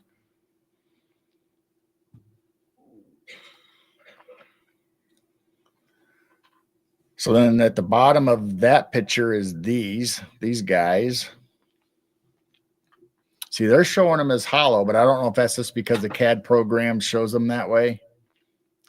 I haven't heard anybody say but I think that's where the water, if we go down the water route where it's producing charged, energized water, that these tubes are what are used to transfer and recirculate that water. So maybe they are. Or copper wraps.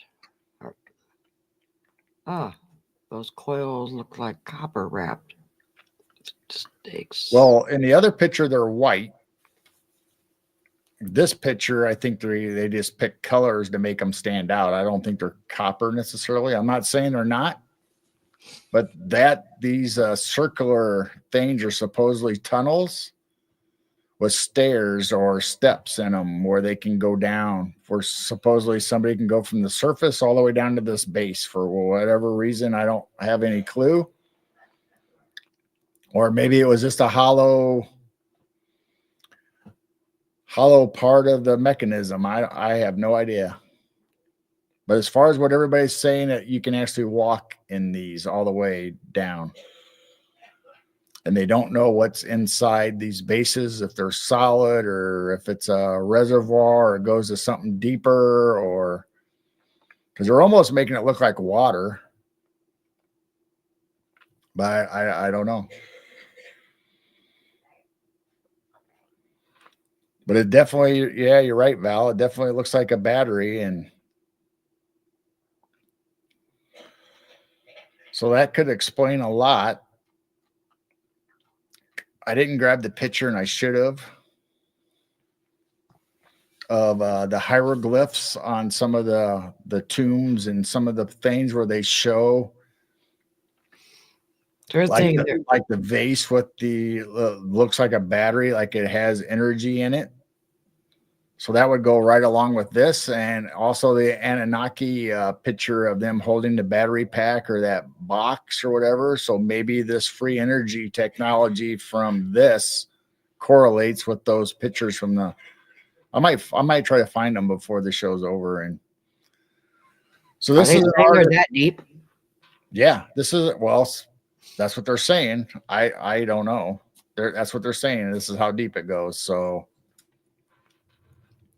They're saying 2,869 feet from top to bottom, which would make it, though, if it was freestanding and out, like the Empire State Building or whatever, it'd be the world's tallest freestanding, definitely the biggest engineered structure. If you put it all together like this, or you look at it all as one piece, and if it was compared to structures of the day, the Empire State Building, the One World Trade Center, the tallest building in the world in Dubai. If you go from the top of the pyramid down to the bases, this would be the largest engineered structure ever, as far as we know.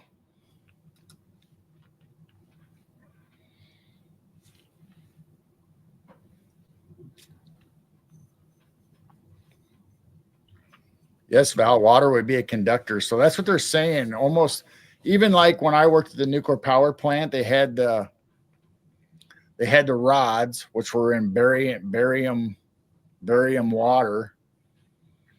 So they had to have that barium water for the cooling to absorb the nuclear reaction, the radiation into the water, so they could produce the heat to turn the turbine. So where I worked at, the nuclear reaction turned the water into steam, which powered the big steam generators. That's how we got our nuclear power.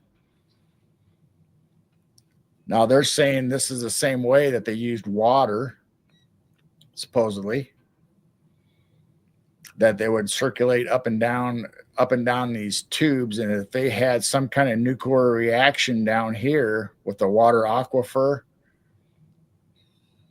that you would have energized water, kind of like what we were talking about. Now, I don't know how they produced energy off of it, whether like you said, these are copper coils, like a battery, like the gold top on the top of the pyramid is how you transmitted or absorbed energy from the ether. But as far as I know, what they're saying or people are talking about is that these bases somehow connect to the crystal or ley lines in the earth, charging the water from as it circulates through and creates the motion, and it's absorbing the energy from the crystals from the earth. But I mean, that's just a guess, just an opinion, and other people are saying it also. So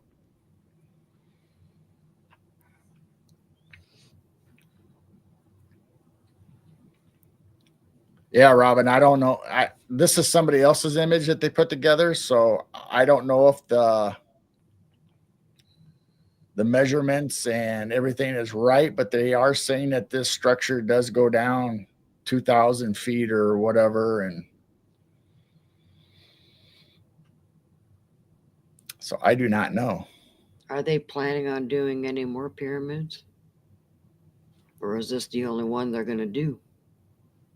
Well, supposedly they got pictures or speculation of this being under other pyramids, so it might not just be this Khufu, if I'm saying it right, Khufu's pyramid, but something about where these bases are and stuff. Supposedly in other parts of around Egypt, there is like tunnels connecting other structures, not necessarily like these bases. So there could be like a civilization or an underground city.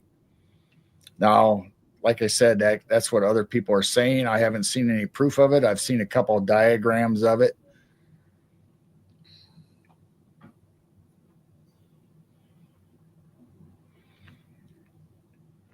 Yeah, so I'm assuming if you're able to make some type of energy or vibration, and if the pyramid is focusing it up somehow into the atmosphere, or even if it's drawing it somehow, it's maybe they're using the ether to draw down to charge the water. I don't know. It could be either way.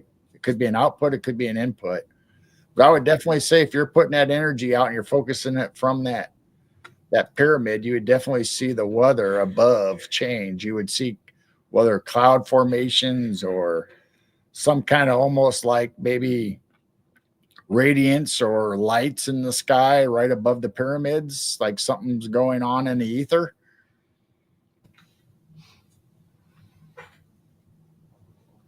So I don't know. Right now, for me, it's just opinion and speculation, unless they actually come out and tell us more about it.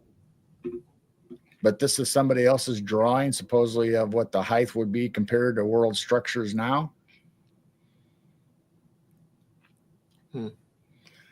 So this is an AI picture that I found. It doesn't have the gold cap though, but it does have the shiny white finished look on the outside of the pyramid. But this has water flowing and stuff, some kind of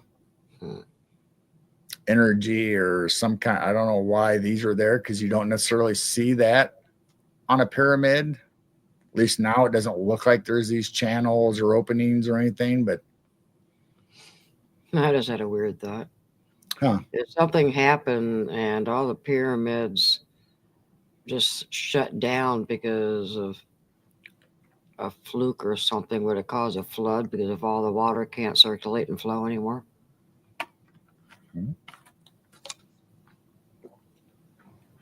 Well, like I said, if you look at the structure, okay, obviously they're showing sand or whatever, dirt on top, but then you got all these sediments Right.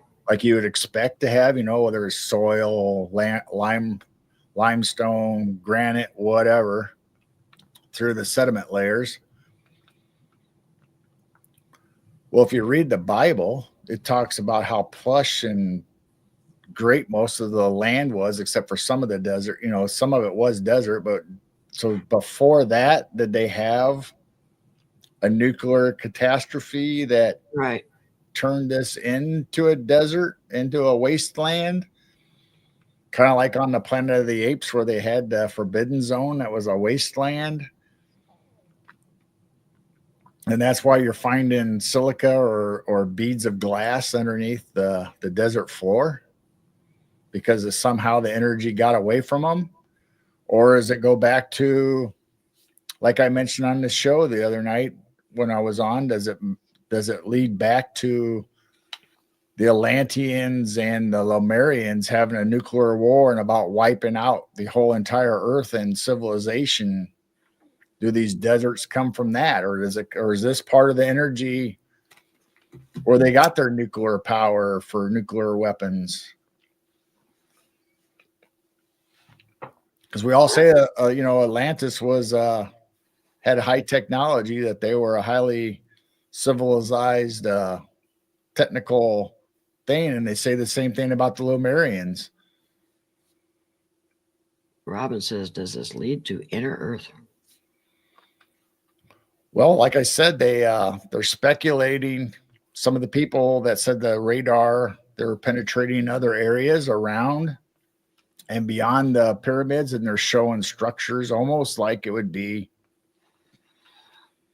like buildings or households, or kind of like what you would see, like groups of community, like you'd expect to see in the Grand Canyon if there was a network of tunnels, and you'd have families and community places. And so they're saying that's what it kind of looks like, not here underneath the pyramids, but off away from the pyramids. So there could be tunnels and civilization.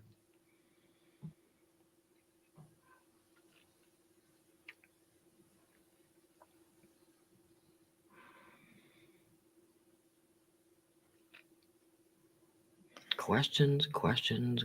Yeah, Shelly brings up energy just my woo, but they bounce off the planet of each other and off of us. But I mean, you never know. This could be ancient. This could be ancient alien technology. It could be, like I said, the Anunnaki. Maybe this beam of energy goes up into a mothership or up into where they're at, or maybe they come and charge their UFOs, or maybe that's how their stratosphere is powered by energy from our Earth. Maybe it powered up all of Egypt. Maybe that's as simple as that. Maybe it didn't go anywhere else but in Egypt. But then you talk about the Eiffel Tower, you talk about other structures around the world, other mounds, other temples. Were they all centers that it became a network bouncing off the stratosphere or the ether, and then coming back down and hitting the other places all around the world?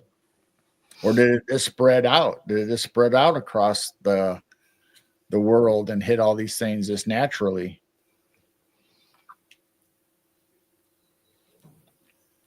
But I'm no scientist. I'm no brainiac. I just see the information that I find or what my mind puts together from seeing these images or what other people talk about. And so basically right now, this is just my opinion based on other people's information. So I don't know.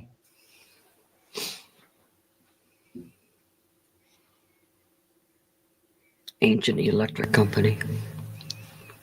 You just got really loud. Hello? You're all right now. Just for a minute, you got really loud. Big Bird says, remember Phil Schneider was murdered because of, he talked about the reptilians. Yeah. I remember that. Yep.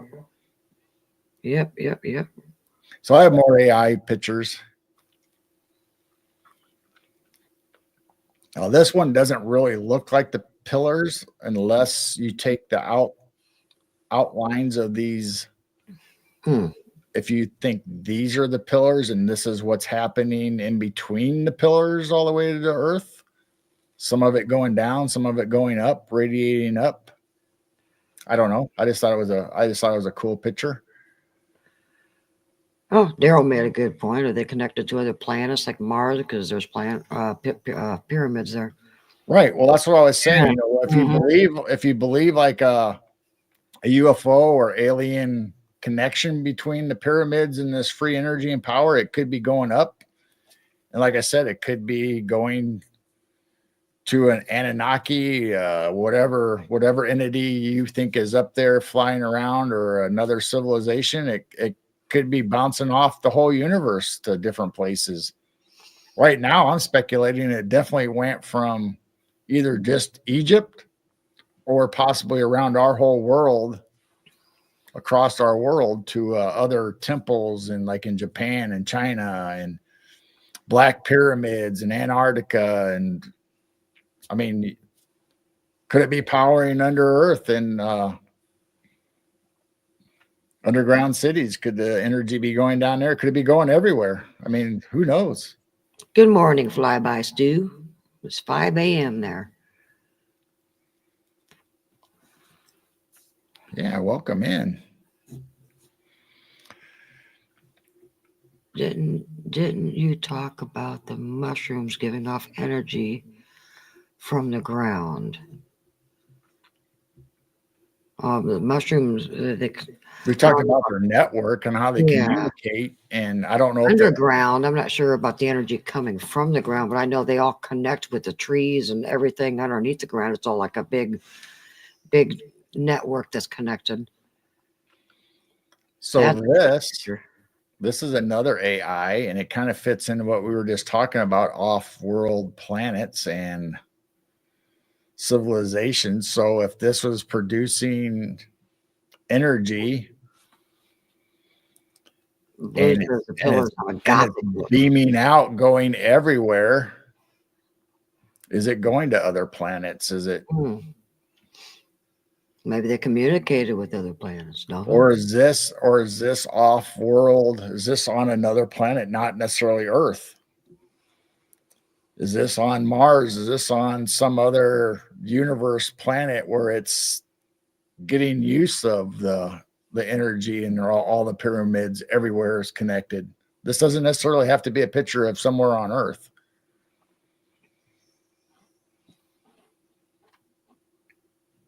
So this is another one, a little more complex of the water flowing, and you can kind of see energy flowing. That makes sense. Looking at all the old world buildings, cathedrals and castles and stuff like that, I can imagine that place looking like that compared to all the other old world buildings. Huh. Rosie's doing gardening today. Have you tried Rosie is. no, flyby? I saw the green. I just Okay. it was Rosie. I haven't seen Rosie in a while. I think she went. And Rosie does gardening, so I just put 2 and 2 together. Sorry, flyby Stu. Shelley says I have so many questions. That's the Me thing. too. You go down a rabbit hole and you come up with so many If questions. you find any answers, let me know, because that's all I come up with. Is I think I'm finding stuff. I'm putting 2 to 2 together. Then all of a sudden it's like, okay, how does this work? How does they all connect? How does any of it work? Is it alien? Is it old world technology? Is it Tartarians? Is it even real? Does it even do this? Does it even produce energy? I like to think we had free energy.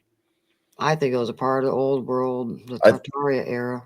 I think I'd like to think that we were a higher civilization. I mean, it's sad to think of it, that we were a higher civilized technical civilization before the reset. And then they dumbed us down and took it all away from us. Mm-hmm. If that happened, that's sad. I mean, that they did that to us. But anyway, I was going to ask Flyby Stu if he's tried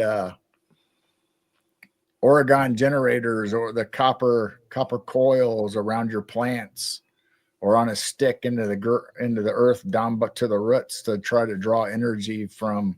We should do that this year. I know we should experiment with that. Yeah. Anyway, that's what I was going by about talking about gardening. So I saw his comment. Shelley said that her dots are connecting. Oh, you'll have to tell me more about that, Shelley. I'd like to hear about your dots, because sometimes I think I'm connecting dots, and other times I'm thinking, I don't know. Yeah, and then you get more questions. You go, well, I don't know. Then you connect dots to somewhere else. So I saved this one to last because I don't know about the water around it and stuff, but I like the beam coming off of the capstone, which would be gold. Now, whether that's energy going out or coming in, you could speculate either way, but then this AI isn't showing the other pyramids doing the same, just the one.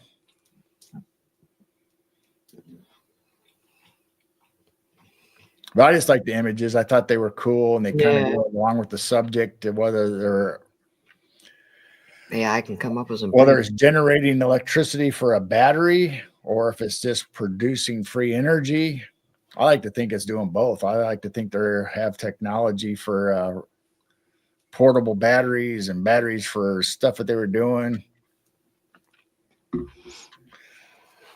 The thing I thought about the other day when I was talking on the other show that I was on, that, okay, if the pyramids and we have free energy being produced and it's passed out through the whole earth,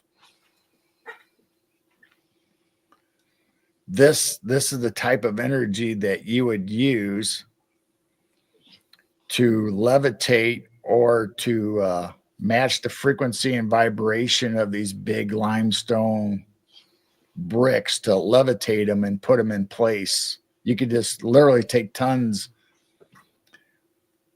1 ton, 5 ton. I'm sure there's a ratio. You probably got to go by the golden ratio or on how much energy you have to move or this big object. But like, say if you have a 1 ton block that this free energy and the matching vibration and frequency, you're able to levitate that with this energy. You'd be able to literally take your one finger and just push that block and maneuver it into place. So you wouldn't have to go all the way. You wouldn't have to carry them all the way up the top of this pyramid or to build old world buildings, you could just use this free energy to levitate it and it would just float up there where you want it with some guidance. So did they build sand ramps like everybody's speculating and using ropes and wood? And I think if they had free energy, I don't see them pushing something up a ramp. It'd be harder. I don't know how would you, I mean, I don't know. But if you had free energy and was able to levitate, kind of like the Coral Castle, like the technology and what Tesla was talking about, frequency vibration, it makes more sense to me that free energy would be used as a source to levitate big ton material and be able to easily manipulate it and put it in where you want it to go.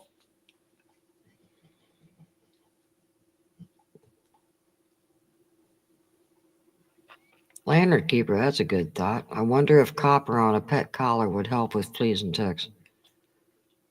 I would think so. Huh.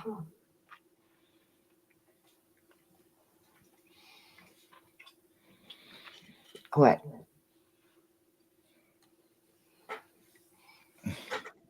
So my other thing talking about levitating and bringing blocks into place is back to these monoliths that are built with these precision of cuts. I know, that's weird. And look at the shape. Look at the shape of this block. Almost looks like they're melted together or something. Wow, that's so bizarre. That's what we're getting to. So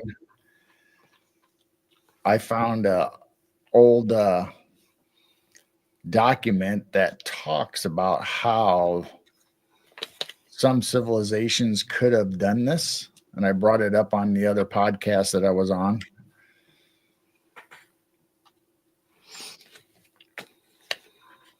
So here's Percy's faucets that they were going through the jungles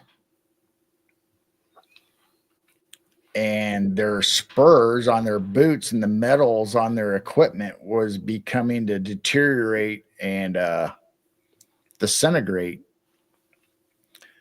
And this says, and this was in their journals, it was written down, he couldn't understand it till the owner of the Chakra asked him if by chance he had walked through a certain plant with dark reddish leaves that would have eaten your spurs away.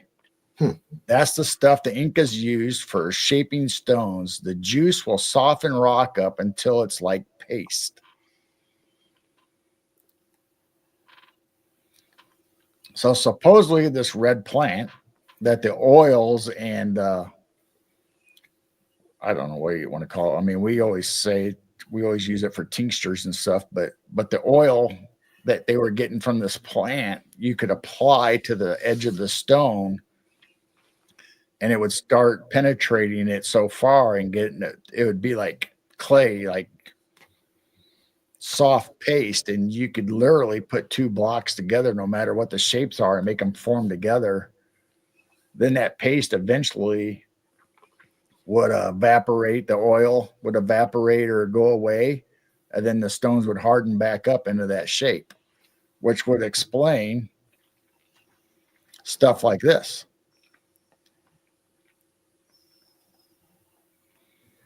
That's crazy.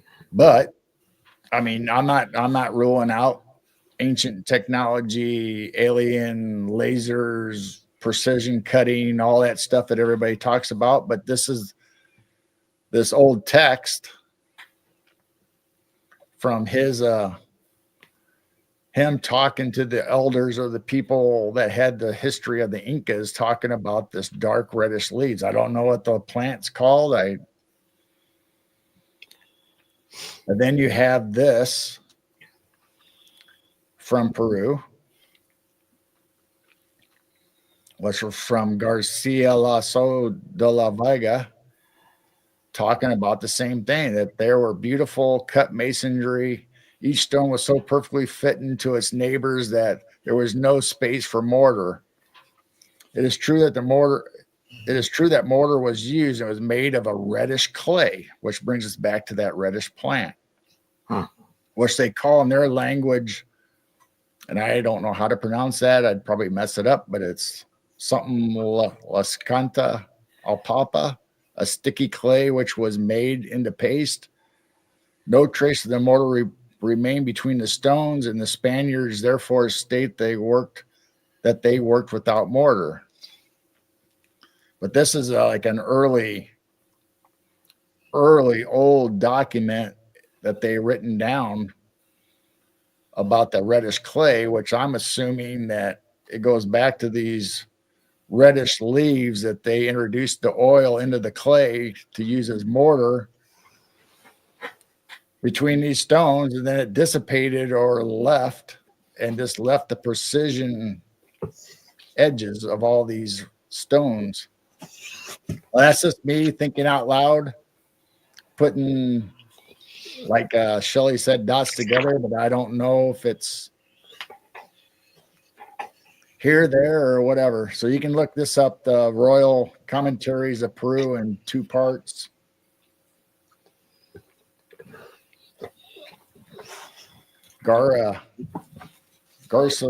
Garcilaso de la Vega.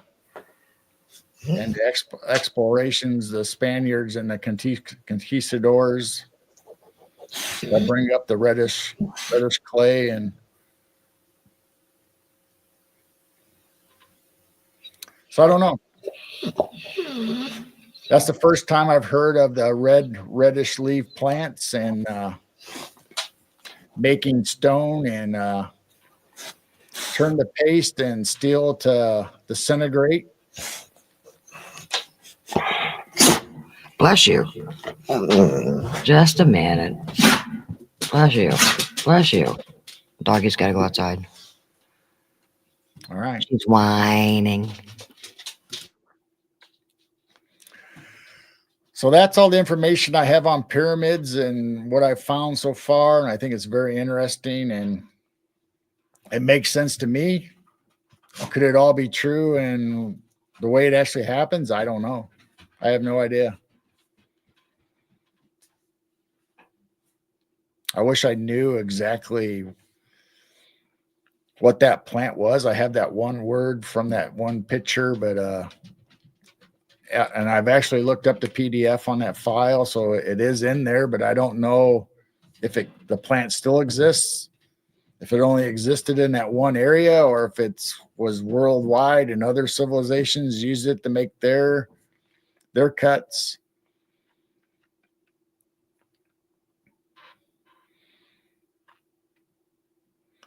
But there's also, if you want to go the biblical route, there's also, where they talk about making the temple without tools and without metal.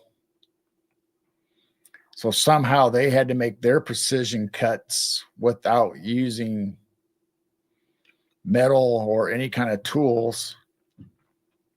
And they have similar texts. You have to look outside the Bible in the scripts or the old tablets and stuff that they have, that there's actually a word that they use. Now, I don't think it was a plant. I think it was an insect that they used, the enzymes or the oils from this insect that did the same thing, that it softened stone and made it easier to smooth and cut without tools. So that's in the Hebrew text, or that civilization of biblical, if you go that route.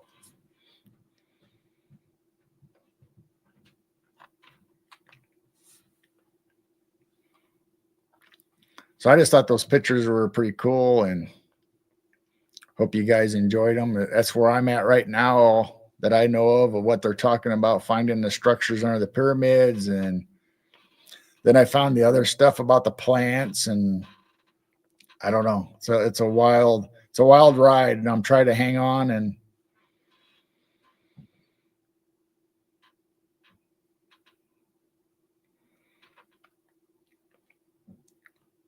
well, Shelley, I like the grid theory, because that's just like the ley lines. If you map out ley lines or vortexes, Does it have to do with this free energy if they're producing and the same type of maps that we see that are like ley lines? Is that how it's maybe these pyramids are powering the ley lines?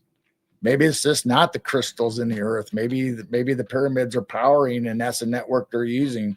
So maybe those grid maps of ley lines are actually the power network for this free energy.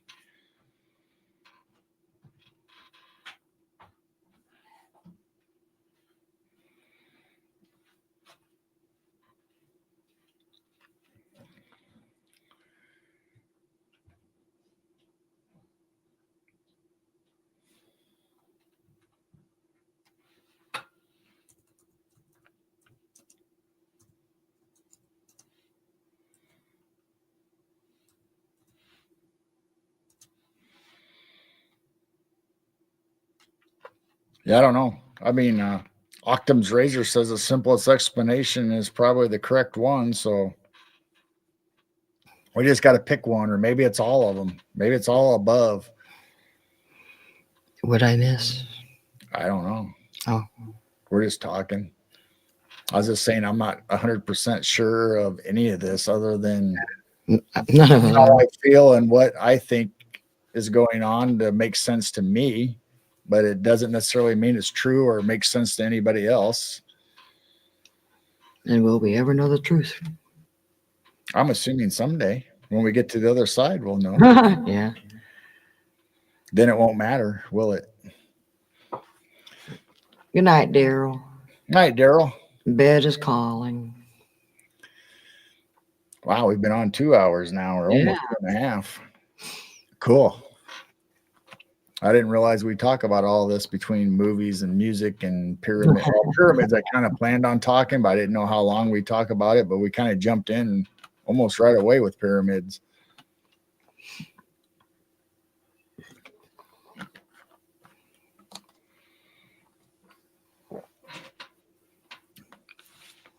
So I'm not sure what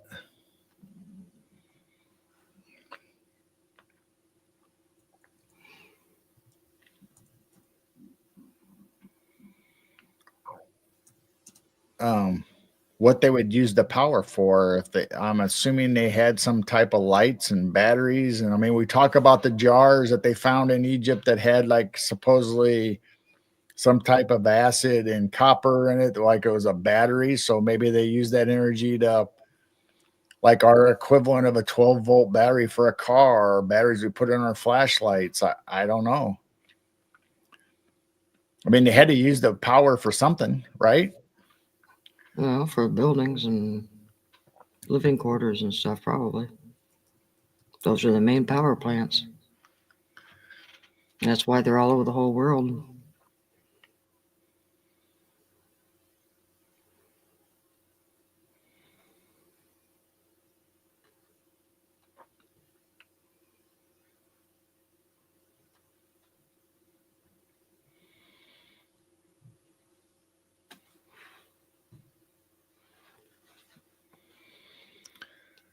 So I remember seeing pictures of hieroglyphs where they had like a jar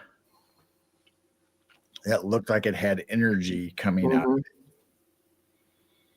And I'm sure I got it saved somewhere, but I don't know where it is. And things looking like light bulbs. Yes. Or even producing energy like it was a ray gun or shooting energy out of it. I mean, who knows? It could have been light, it could have been an energy force coming out of it.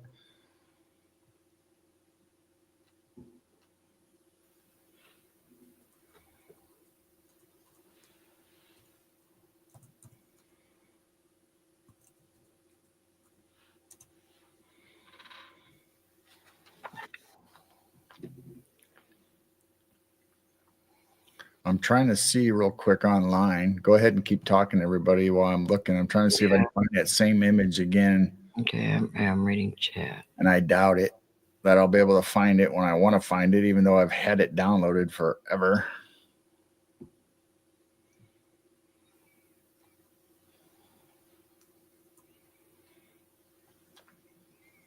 Right.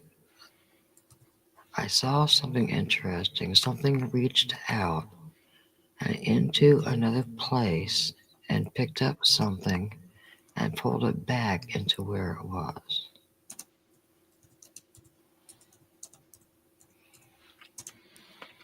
I mean, we see all these hieroglyphs or these depictions on their walls of what could be energy or even spaceships. So I mean, they'd have to have power or some kind of fuel for their, if they had UFOs or some kind of space travel.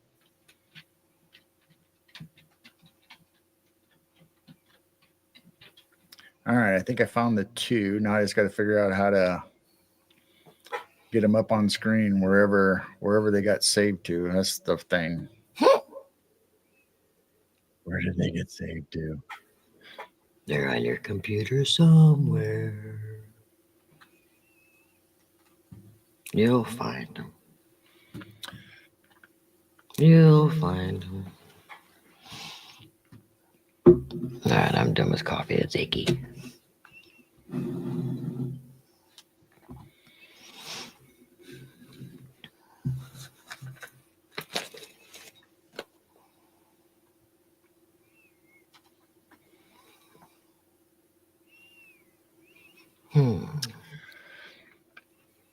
Let me see.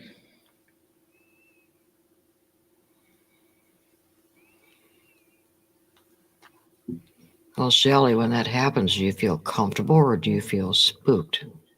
What are your emotions like when this is happening? What's that? What I miss? Well, that they're trying to think if somebody's remote viewing her, but she's seeing like someone from a different reality, like reach in and get stuff. Oh. It's a man. He's been here 2 times. They are looking for something. Really?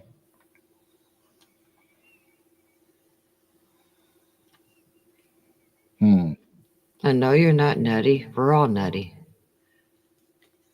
Yeah, look at the stuff we talk about.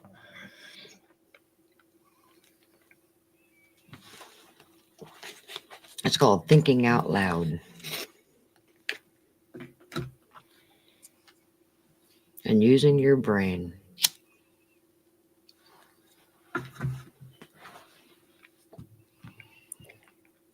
That's so weird. I found those 2 pictures I wanted to show, and now I can't figure out where they saved that. I don't see them. And just think, if you think you're nuts about something, it's probably true. Yeah.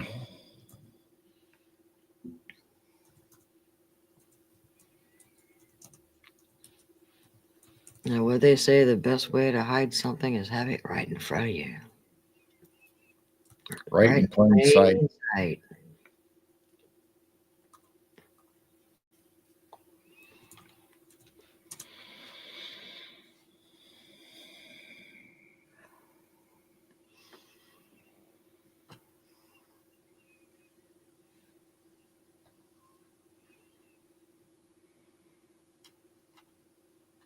All right, now I'm getting somewhere.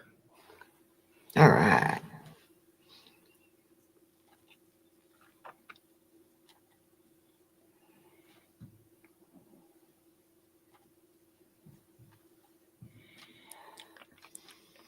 Oh, that's an idea. Maybe they left something there and they're trying to retrieve it. Well, we always brought up the question, if somebody's remote viewing, so say Jane in the other room is remote viewing somewhere, I don't know, let's just say out in LA on the West Coast. Is somebody going to see that energy? Is somebody going to see an orb appear or some kind of flash of energy and know a presence of something there? So it's actually Jane's consciousness or her probing that area. Are you going to be able to detect or see that? She says they knock. Here's my issue. They knock, and they always knock. Do we go out and play. Really?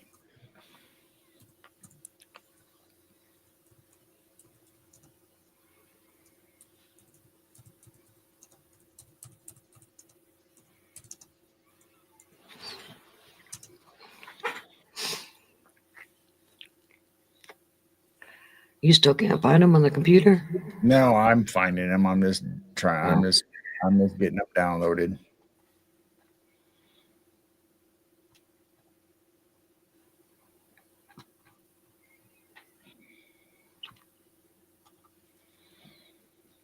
Don't mind me. You just keep going. I would stay in the house. Don't go out if someone's saying, come on out.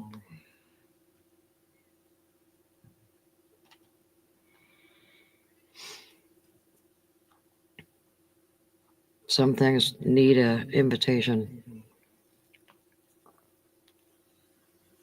Yes. All right. I think I found the two I'm looking for.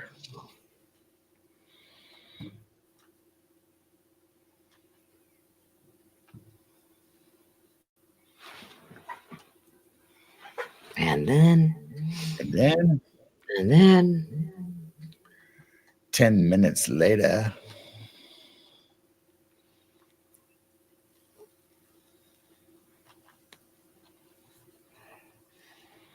So this one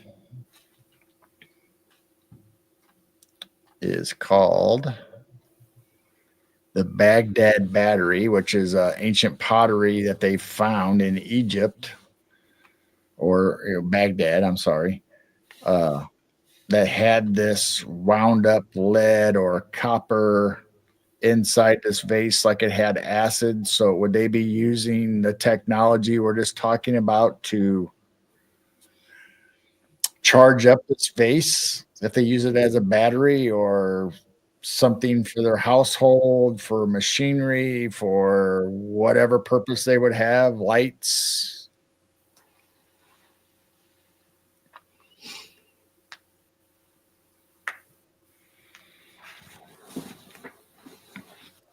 Yeah, are the people that are remote viewing, you can't guarantee that they're human or Earth or on Earth. It could be anywhere.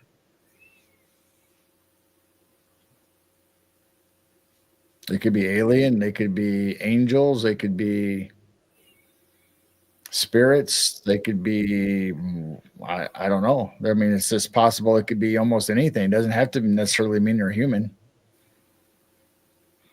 So this was the picture I was talking about as far as the battery in vases or pots that they found when they were doing an archaeological dig. And they found these Baghdad batteries, is what they're calling them. And now, where's the other one? Val said she guessed a light.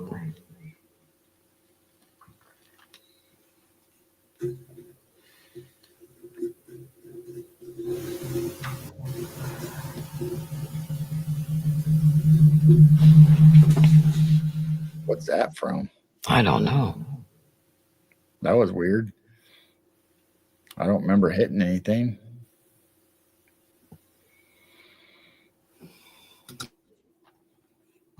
So here's the other one that I was talking about that I found. I got a picture of it somewhere. It's better than this. Yeah. But this Egyptian god is holding something that looks like it has a cord into like a light bulb, and the depiction of like an eel or electric eel or snake is like the lighter energy going into this light bulb. But is it shooting a beam of light out? Is this a light bulb? Is this more technology that they were using from the pyramids or free energy? So did they have lights? Did they have, I don't know. It's just all starting, to make me wonder. Okay, you see these pictures and we think they're just symbolic or a name for something. Then you see something like this. It looks like a light bulb or energy. And now we're talking about pyramids actually really maybe producing. Hi, May May. Actually producing energy. Or is that a depiction that this bulb and this person is so huge and these other people are small? Does that mean that they're powering the whole world? That the energy is so big and so powerful that it's providing it for everybody? Or is this saying the gods gave them the technology of this? I mean, you have to interpret it any way you think that it goes, because I don't know how to interpret it other than it shows to me that they had some kind of energy source and this is projecting electricity or energy or light or something. Looks like a corn dog. Looks like a corn dog. Yeah, does it? Looks like a corn dog. Welcome in, May May.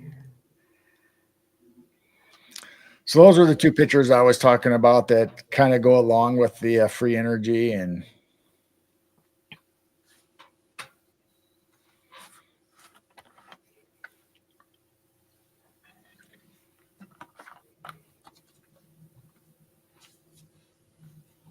Ancient light bulbs.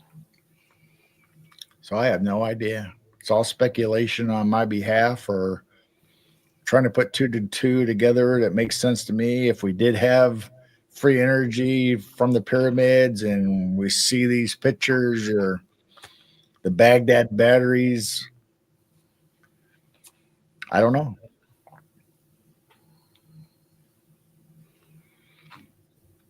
231. Where's those three numbers again?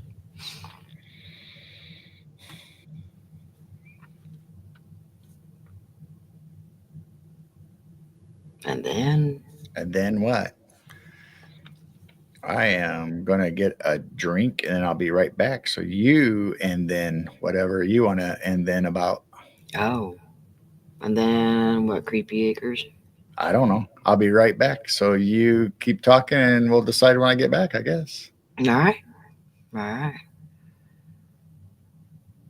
Oh, May May says they never used fire in the cylinder. They used another energy for lights.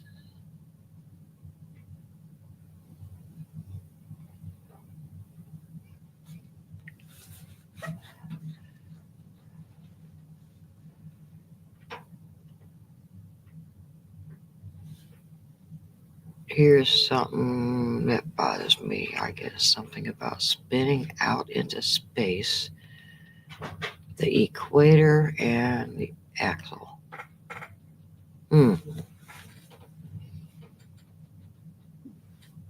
How long has this been going on? Just recently?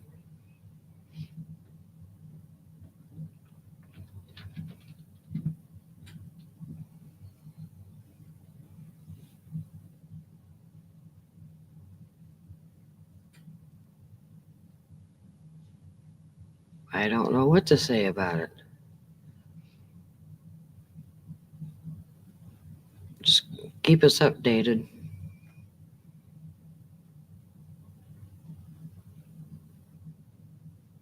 Okay, so it's been going on for quite a while then.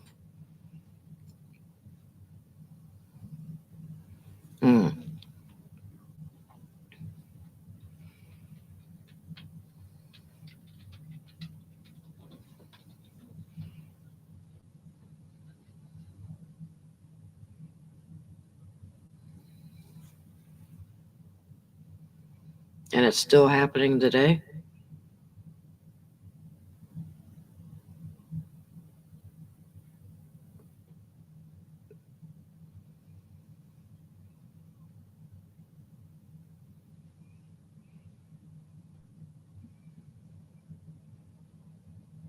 And no, we have not.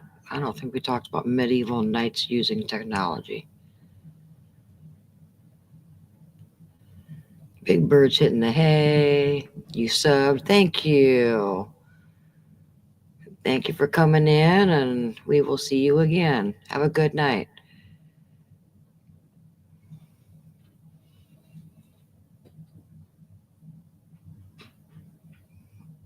You have seen things since you're 3 or 4.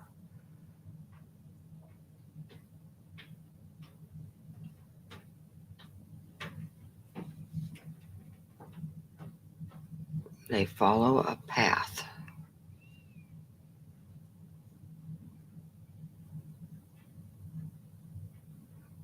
But have you ever seen them to know what they look like?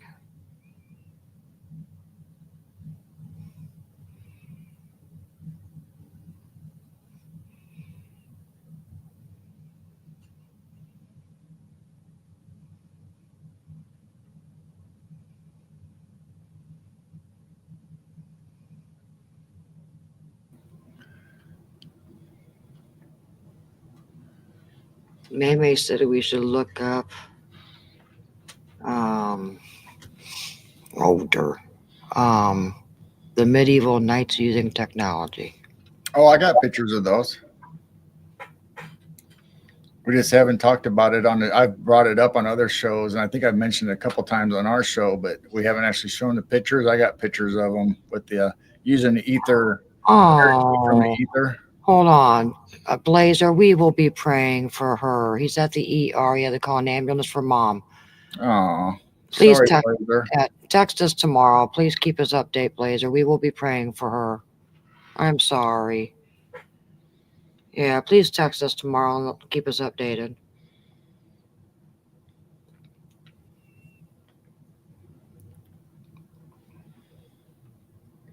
And Shelly's, no, where am I? Val says, oh my gosh, everything's flying.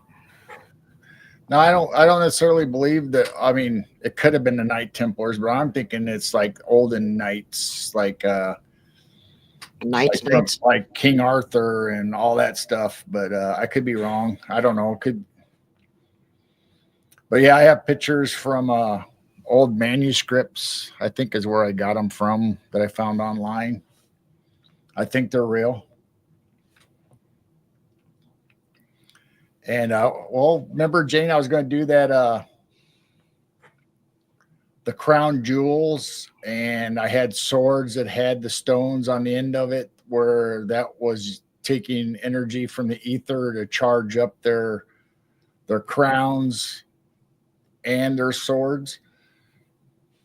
I don't remember that. Yeah, I was going to do that on a Night Owl Lounge one night. We never ended up doing it.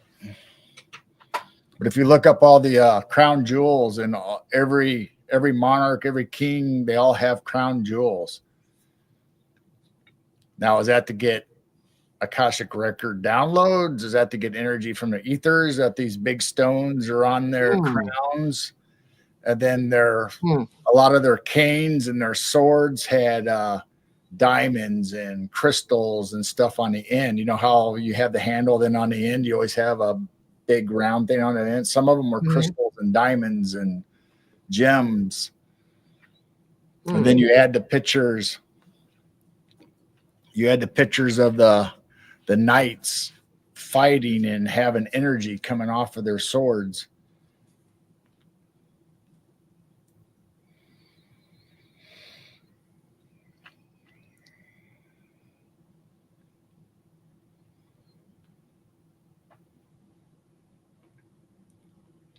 So somewhere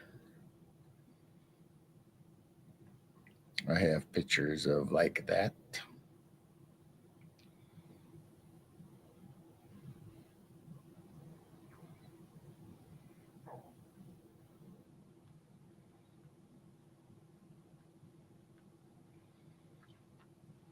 Here, I'll do this one real quick. We'll have to do a show on it, or a Night Owl Lounge or something sometime.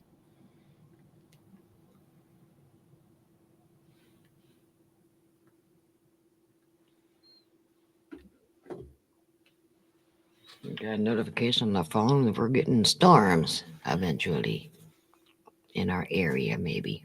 Goody. More wind. There's something about twins. I don't have any twins in my family. You have any twins in your? Cheryl had twins, but that's right. Your sister did have twins. But as far as anybody else in my family, I don't know. I think there was twins. on one, either mom and dad's side, way down the line somewhere. But Cheryl's the only one in the immediate family that had. My sister had twins. And then, yeah, they passed as babies. Hmm.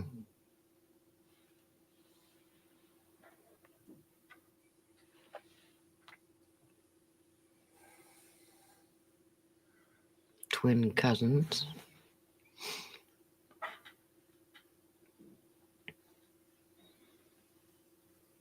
Twins are definitely interesting.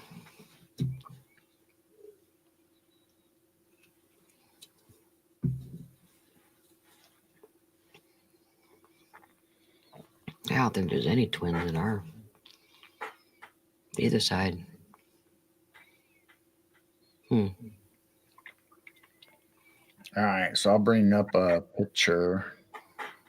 I got quite a few pictures.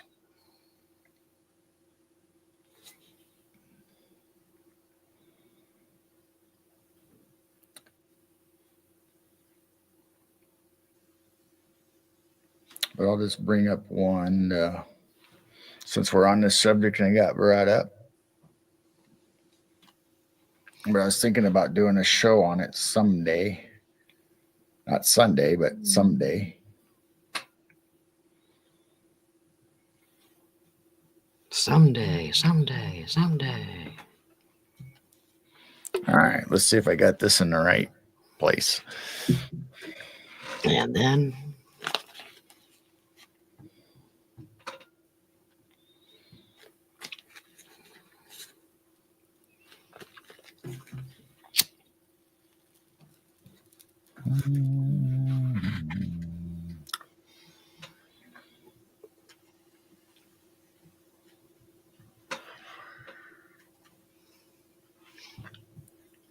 All right, found them.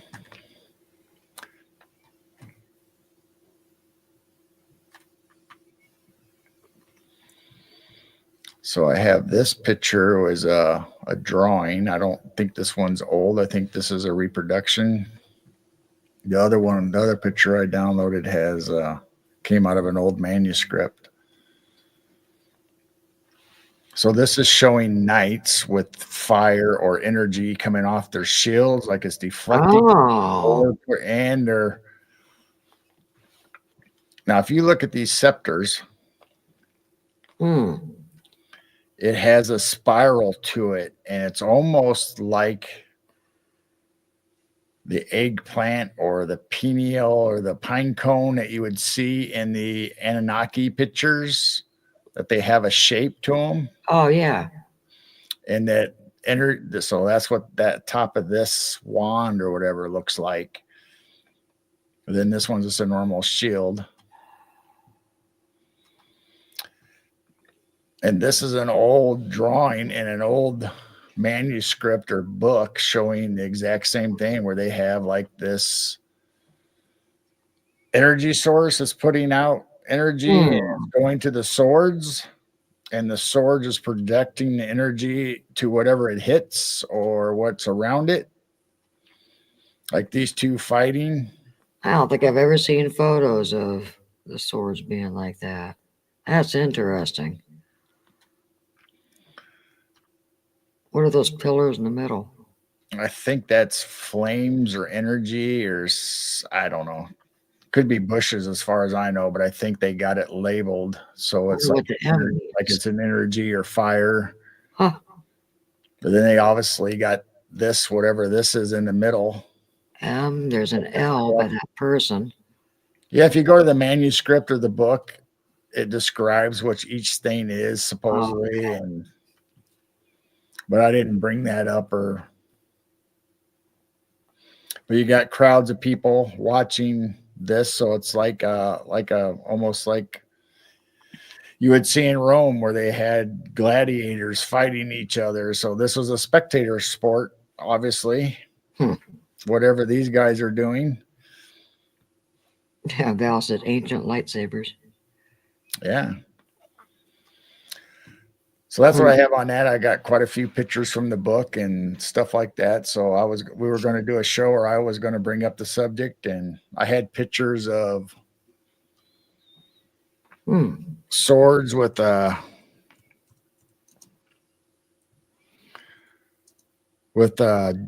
gems on the ends, which makes sense that that way they'd be able to get power. Mammy said the fire might be blue or purple. Yeah.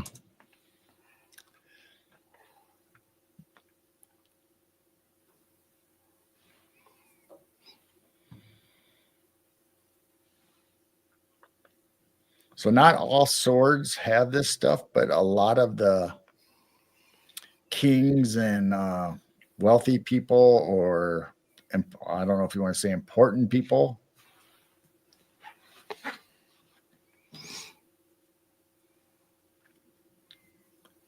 had swords that had jewels on them. Not only the sheaths, but the handle itself. And like the butt of the sword had a gemstone, or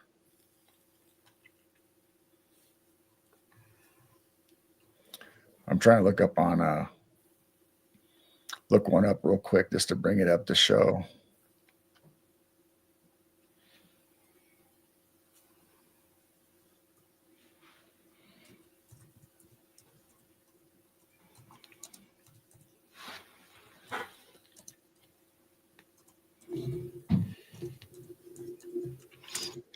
Somewhere I have all these pictures saved.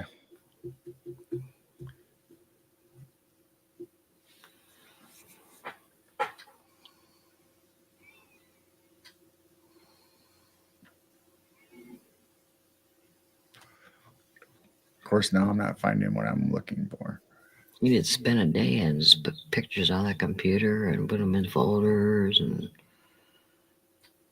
have everything all nice and organized. And then you couldn't find anything. Yeah.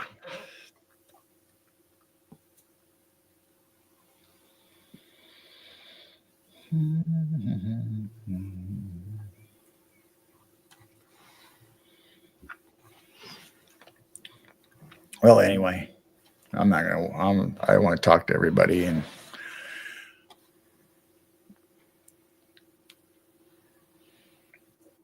but anyway, they had if you look it up, like when you look up the crown jewels, you can look up swords of nobility, or even swords of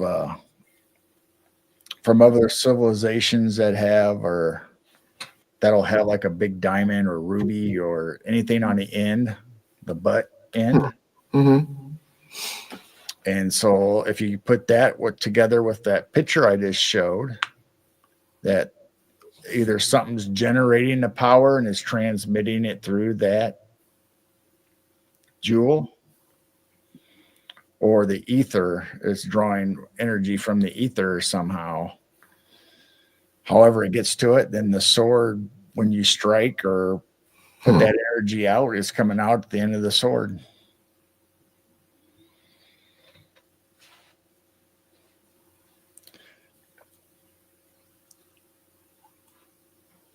That's crazy.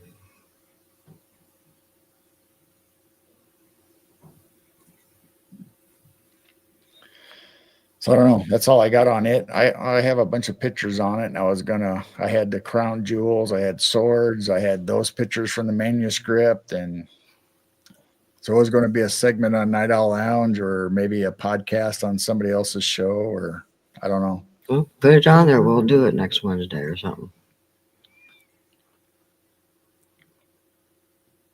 We could do that. We could bring that up.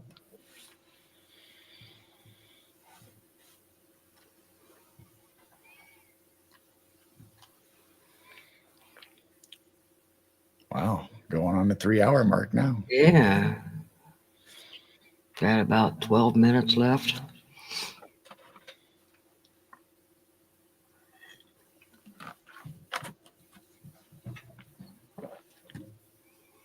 I will save. I think I have 3 cryptid reports, but I really like this one, so I'll bring this one up.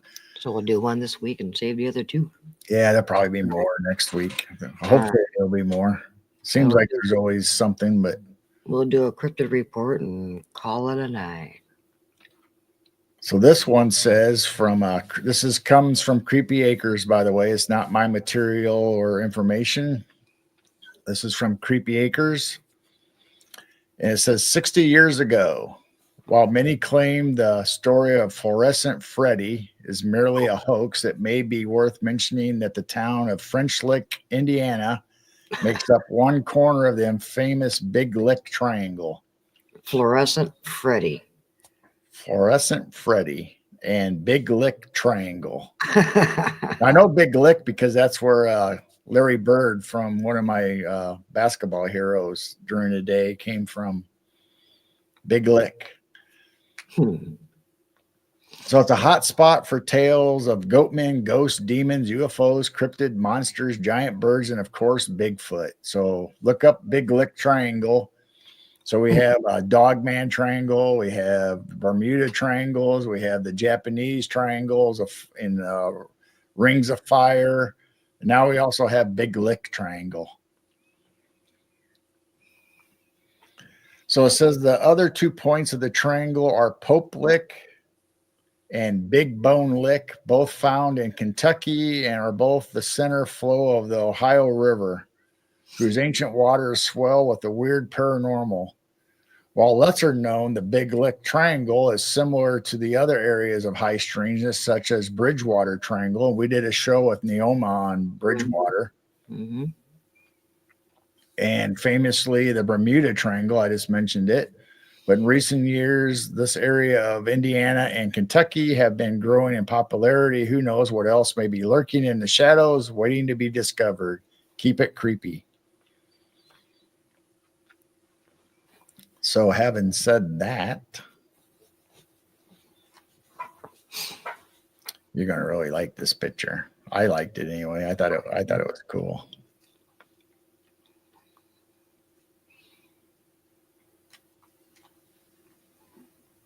As soon as I'm able to enlarge it, I'll bring it up.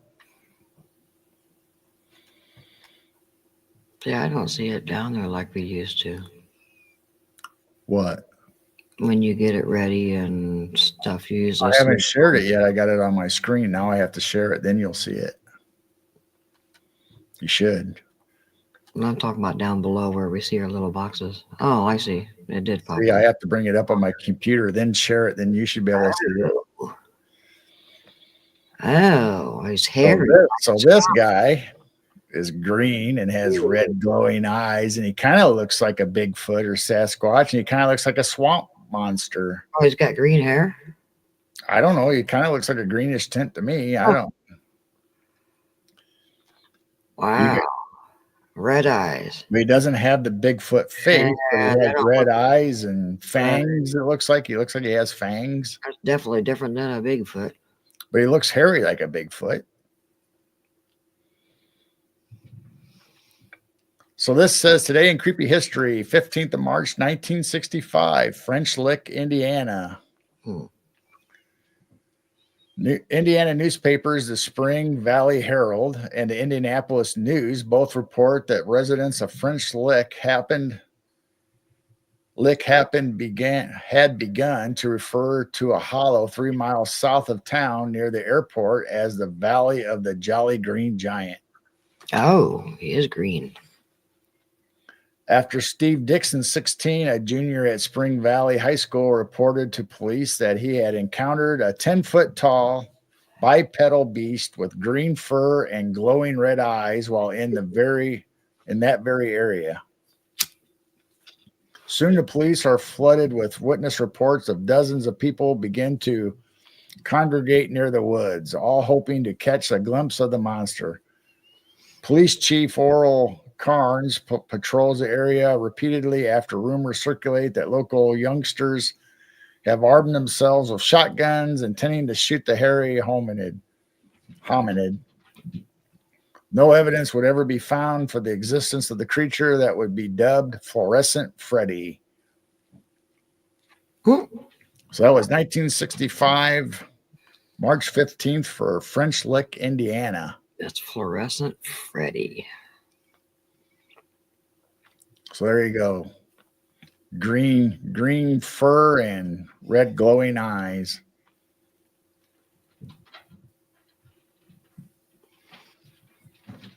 Once again, it seems like they've only appeared once and you don't hear them again. So that's just so bizarre. Some of the cryptids appear over and over.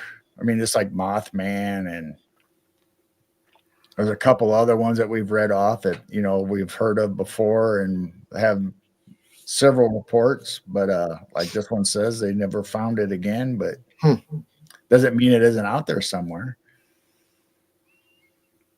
Robin. Hope that needs a haircut. Hope that needs a haircut. So there you go, from Creepy Acres today in creepy history. I really like that picture. I thought it was cool and neat. Yeah. It's got a creepy face. That calls for a goat. So we didn't necessarily get the UFOs other than talking about maybe the Anunnaki and the pyramids, but we did a creepy history report. We talked about the pyramids, talked about music, talked about abductions and aliens and music. Lightsaber swords. Lightsaber swords. Yeah, that got brought up. That's cool.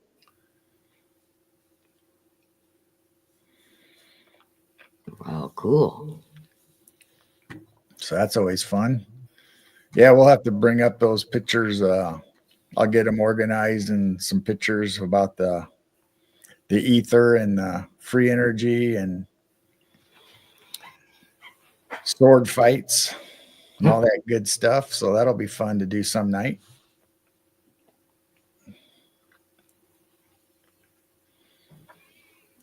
So what else you guys got? We still got some time left. I just want to get up early and be. I got some cleaning. I got to clean up some of your area so that they can route that cable over to where we want it. So if we have musical instruments behind you that we need to move, all right. So we got to do that tomorrow before they come. But other than that, we're free. All right. And hopefully everything switches over easy. Should. We just, need to do new passwords or whatever to the tablets and everything. That's all right. That'll be the easy part. And then rehook up to 24/7.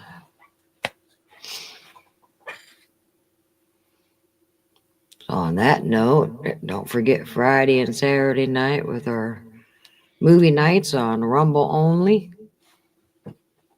We're easy to find. Just find Midwest Night Watchers on Rumble and you should find us.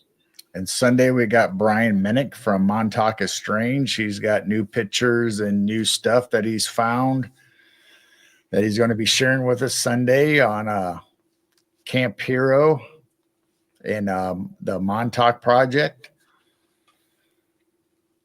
So we're going to have Brian back on Sunday, and Monday I'll be back on with Dennis Carroll on his Hunting the Shadows channel on the podcast that we do together, The Road Less Traveled. And I don't know what this week's subject is yet, so. Oh, you guys haven't discussed it, huh? No. Ah. Sometimes it's not till like right before the show sometimes, so. Movie night is usually around 10 o'clock Central Time is when we start.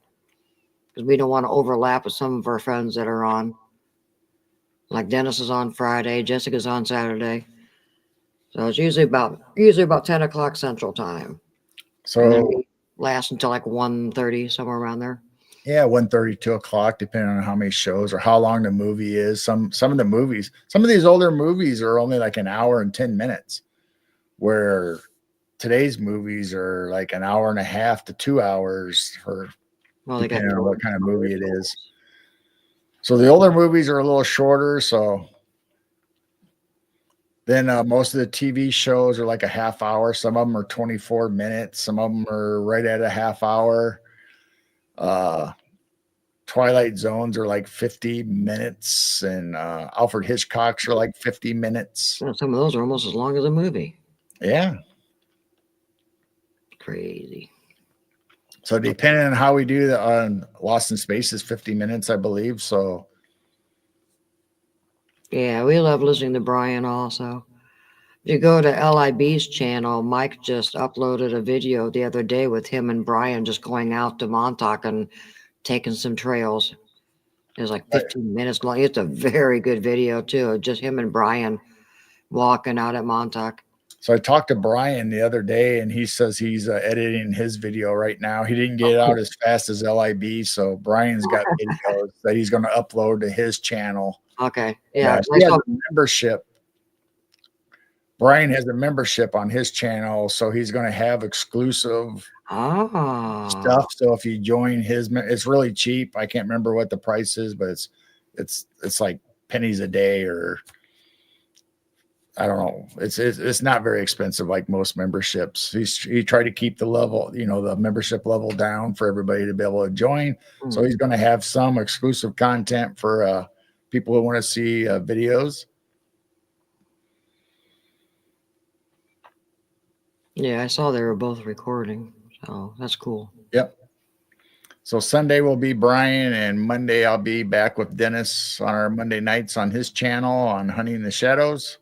On Wednesday we'll be back here. And Wednesday we'll be back with you fine folk talking something. Something. Sword fights with energy weapons. I don't know. We'll have something.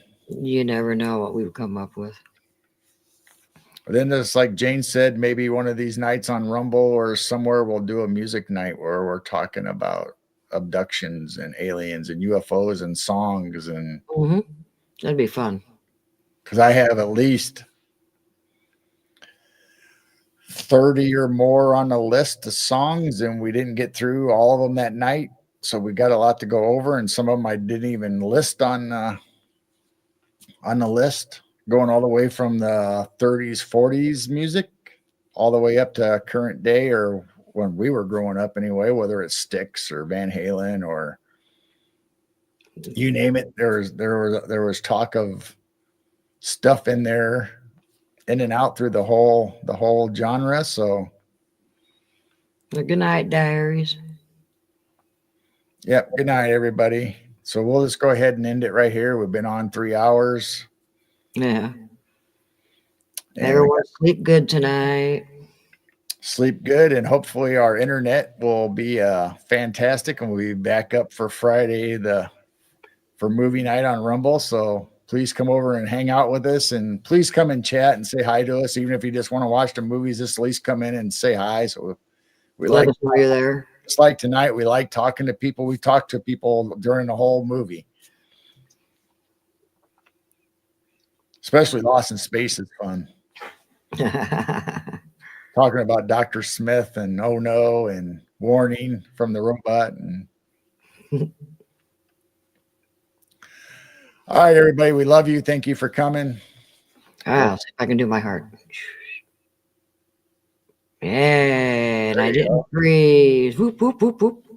So we hope to see you Friday and Saturday over on Rumble for movie night. And then other than that, I hope you guys come in to watch and listen to Brian Minnick over there on our YouTube and Rumble. We do Piercing the Veil on Sunday.